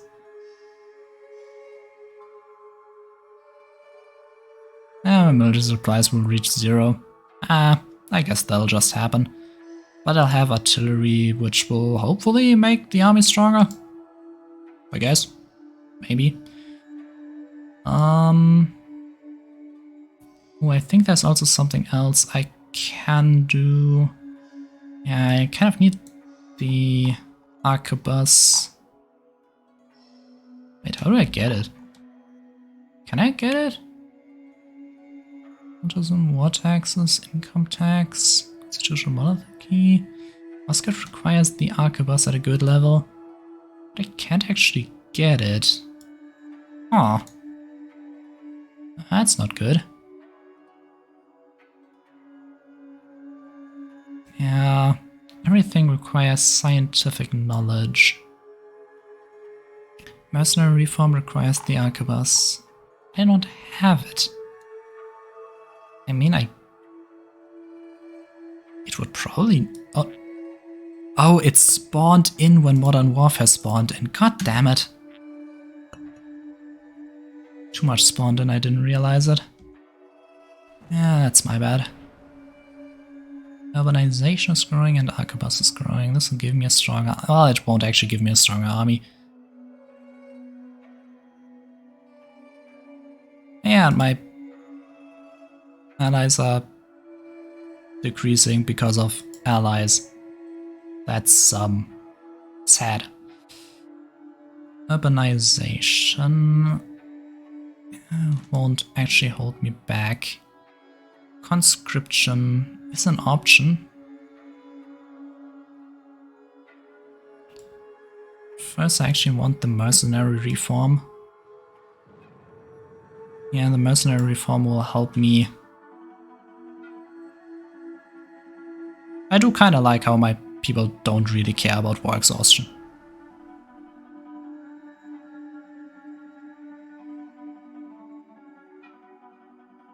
Well, the naval... We actually have a chance at the naval war. Well, I mean, they have... No, they actually have a... Yeah, no, they have a weaker, but stronger increase than we do. Well, I mean, it's a very threatening coalition, but it's getting weaker by the second. The longer they fight against us, the less they'll be capable of cooperating. I mean, this is a coalition against our very strong state. It won't stay stable for too long. Just need to survive. Mercenary reform requires arquebus at max level. I can do that. Kinda sad that military technology is already at 100. Well, I mean, better than it not being at 100. Artillery is actually a lot. Alright, now I can do the mercenary reform. Increases our recruitment of mercenaries and reduces their pay. Reduces their pay is not the important part, but increasing their recruitment is. Oh yes, it's going up by a lot. And they're costing less and less, which means I can use money on other things, ideally. And the threatening coalition has actually gone under 1,000. Yeah, I'm not getting war exhaustion. Is it because I'm incredibly stable and the people just don't care? Devastation is a bit of a problem.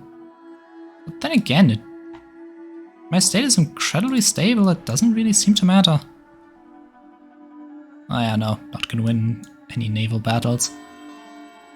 What happened? Was I forced to surrender or something? Yes, that's what happened. Well, how much empire size did I have? It was probably more than 800, wouldn't make sense if it wasn't. But I lost a war that didn't cost me too much, which I guess is really good. Oh, and stability is decreasing devastation. Interesting, so that's how it works. Just as I got stronger. I Better luck next time. And I will have better luck next time. How am I not getting any allies?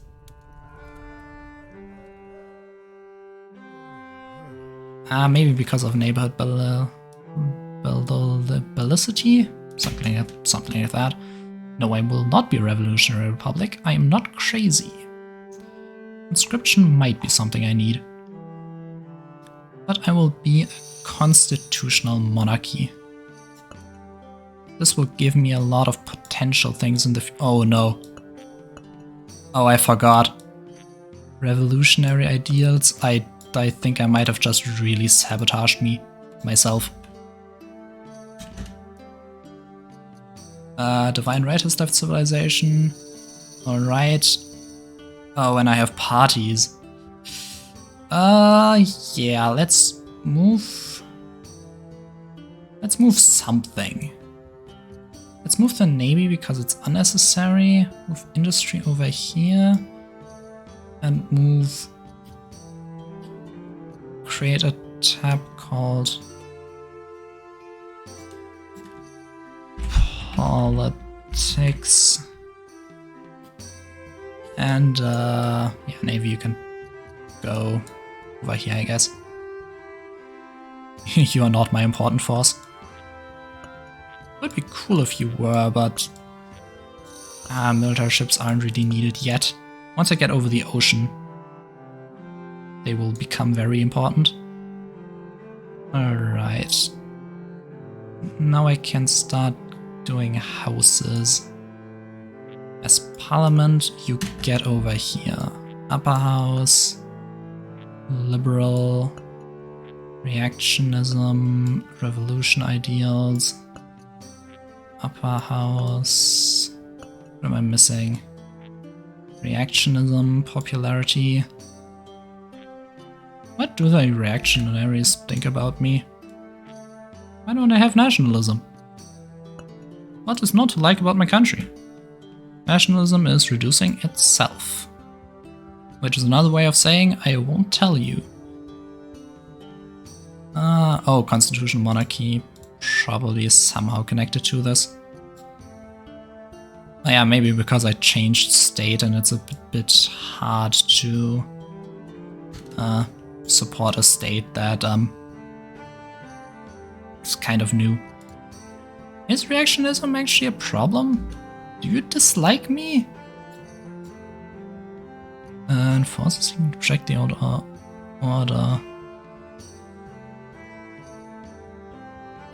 Yeah, I guess that is a reform, isn't it?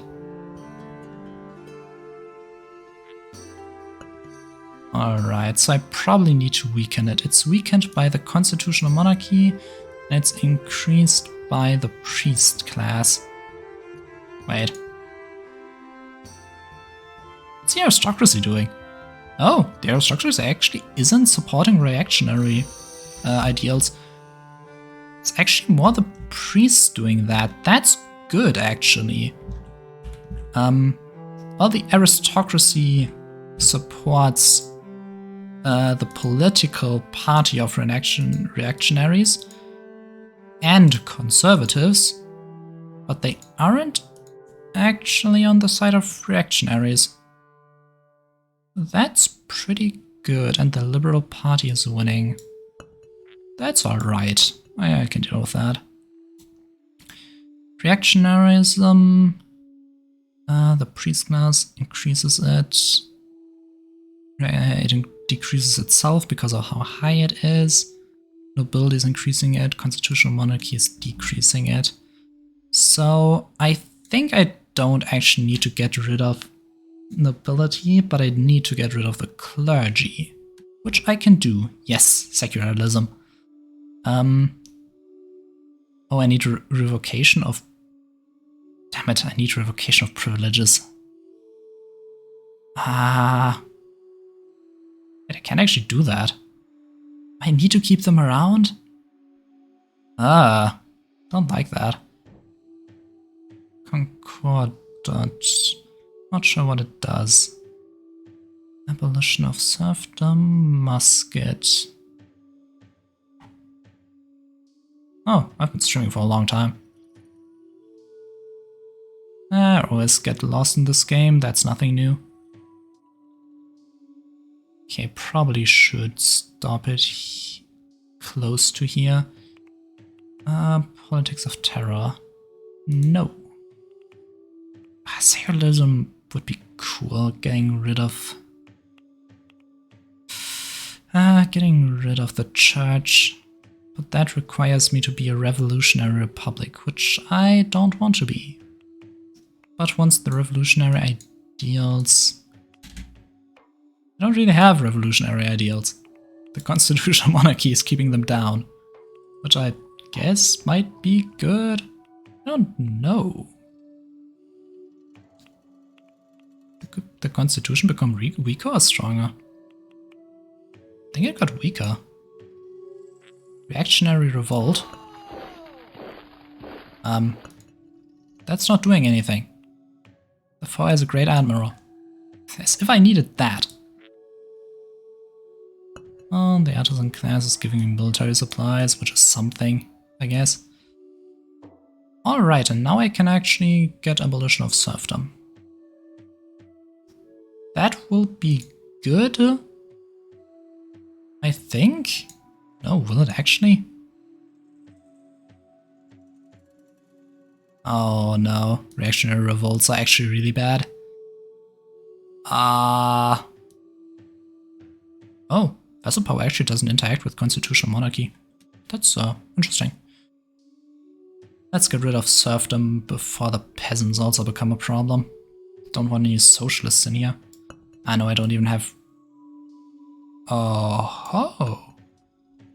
That gave me revolution ideals. Oh no, I don't like that. Constant investment? Like crushing my enemies. Not investing in peace.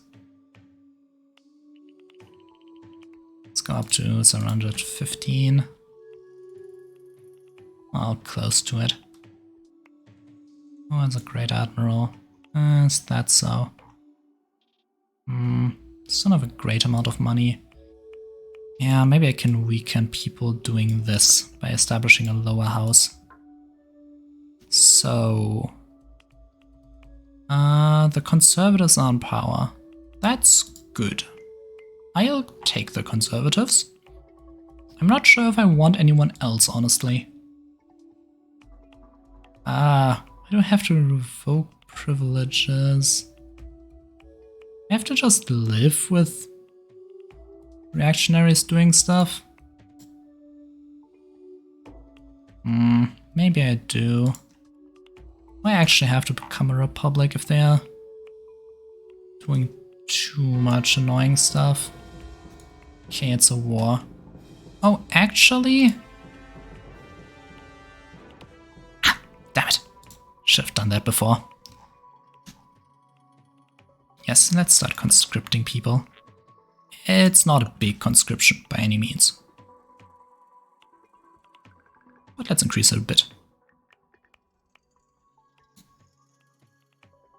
Increases nationalism? Oh, it does! Army, but it decreases population. Land battle. Which I'm losing. Of course I am. But at least the enemy's army is suffering because of it. Oh, but they have massive recruitment, but I do too. And the coalition is getting weaker, I guess. Though there's no way I'll beat, there's no way I can win the naval war. Not against those people with their great admiral. Well, I guess this is the moment to... Oh wait, my navy is here. Increase my navy's power. Oh, that's massively costing me.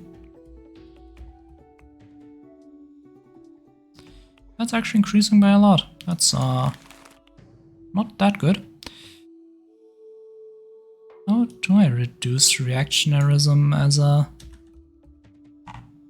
constitutional monarchy? Caravel. Ah. Scientific knowledge, navigation tools. I'm getting the navigation tools, scientific knowledge is coming along. Musket. It's all taking too long. Not gonna build a longship. Devastation. Reactionaries are plotting again. Yeah, maybe I do have to get rid of them. If they are sabotaging my great empire while I'm at a war, then they probably don't deserve to be called nobles. At least the coalition is getting weaker. But yeah, the reactionaries sabotaging the war effort. Wouldn't have thought they'd betray me like this. No, not that.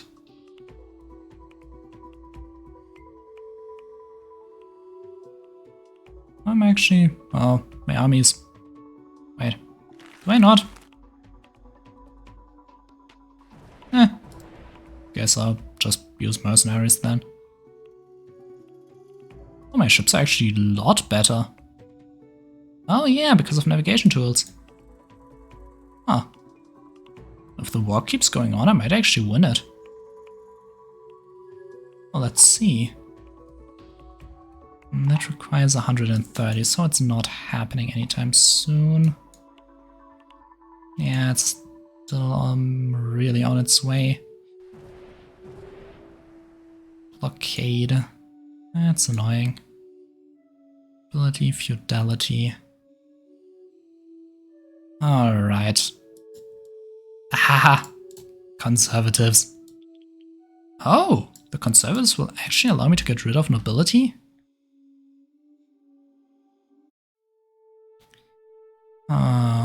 Absolutism seems in the way of the past, provoking the wrath of the people and the bourgeoisie. It's unacceptable.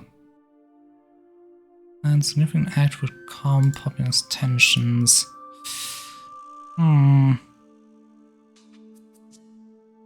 Yeah, this is actually pretty bad. How much does my military actually cost me? Minus 23. Alright, let's set it to a level where I can actually fight them. Put it to the max. I need to come close to them. I want to beat them. I am dealing more damage. I might actually... New party has been elected conservatives. I'm pretty sure they've been elected the whole game. Yeah... maybe I will get rid of... I don't want to, but they're kind of forcing me, honestly.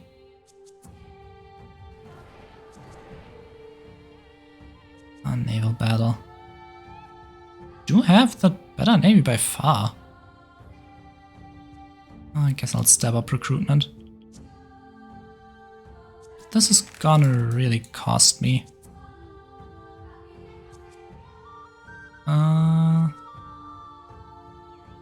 Military ships. Oh, it's actually not... Alright.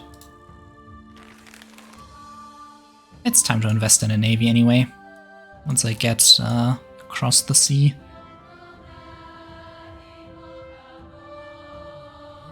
It does seem like their recruitment is probably faster than mine. Which obviously isn't very good.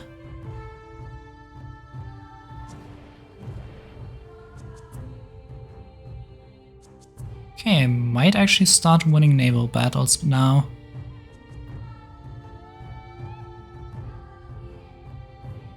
Yeah, I'm building them faster. And they are better. Now, if only the army could tag along.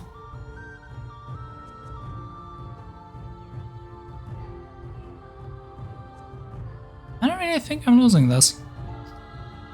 I might have less soldiers. I might actually recruit faster now.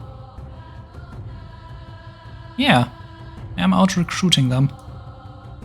The wonders of conscription.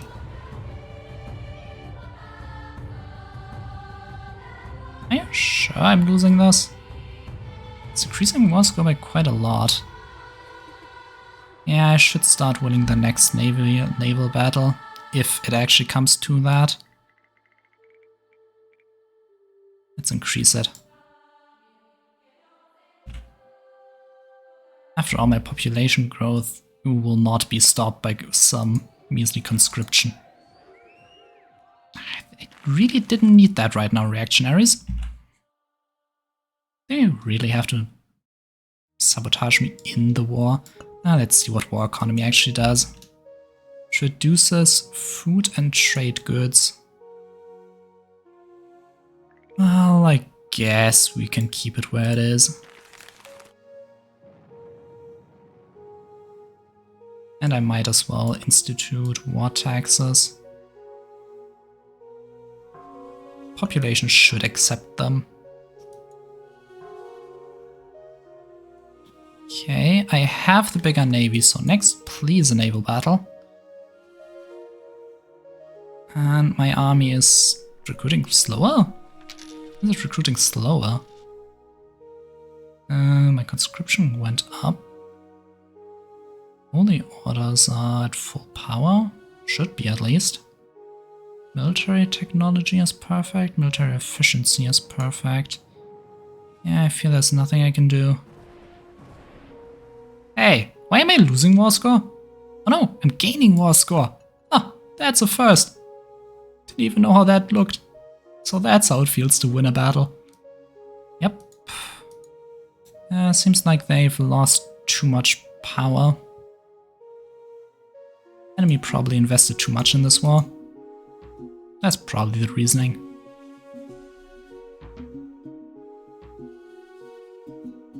Yeah, I need more military supplies, which needs a stronger artisan class. Pottery, trade fair. Yeah, still getting increased by guilds.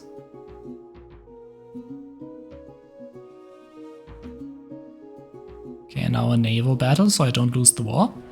Yeah, great. I can do this all day.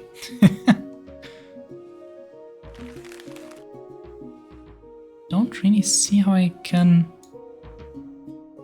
Oh, that's actually pretty good war score.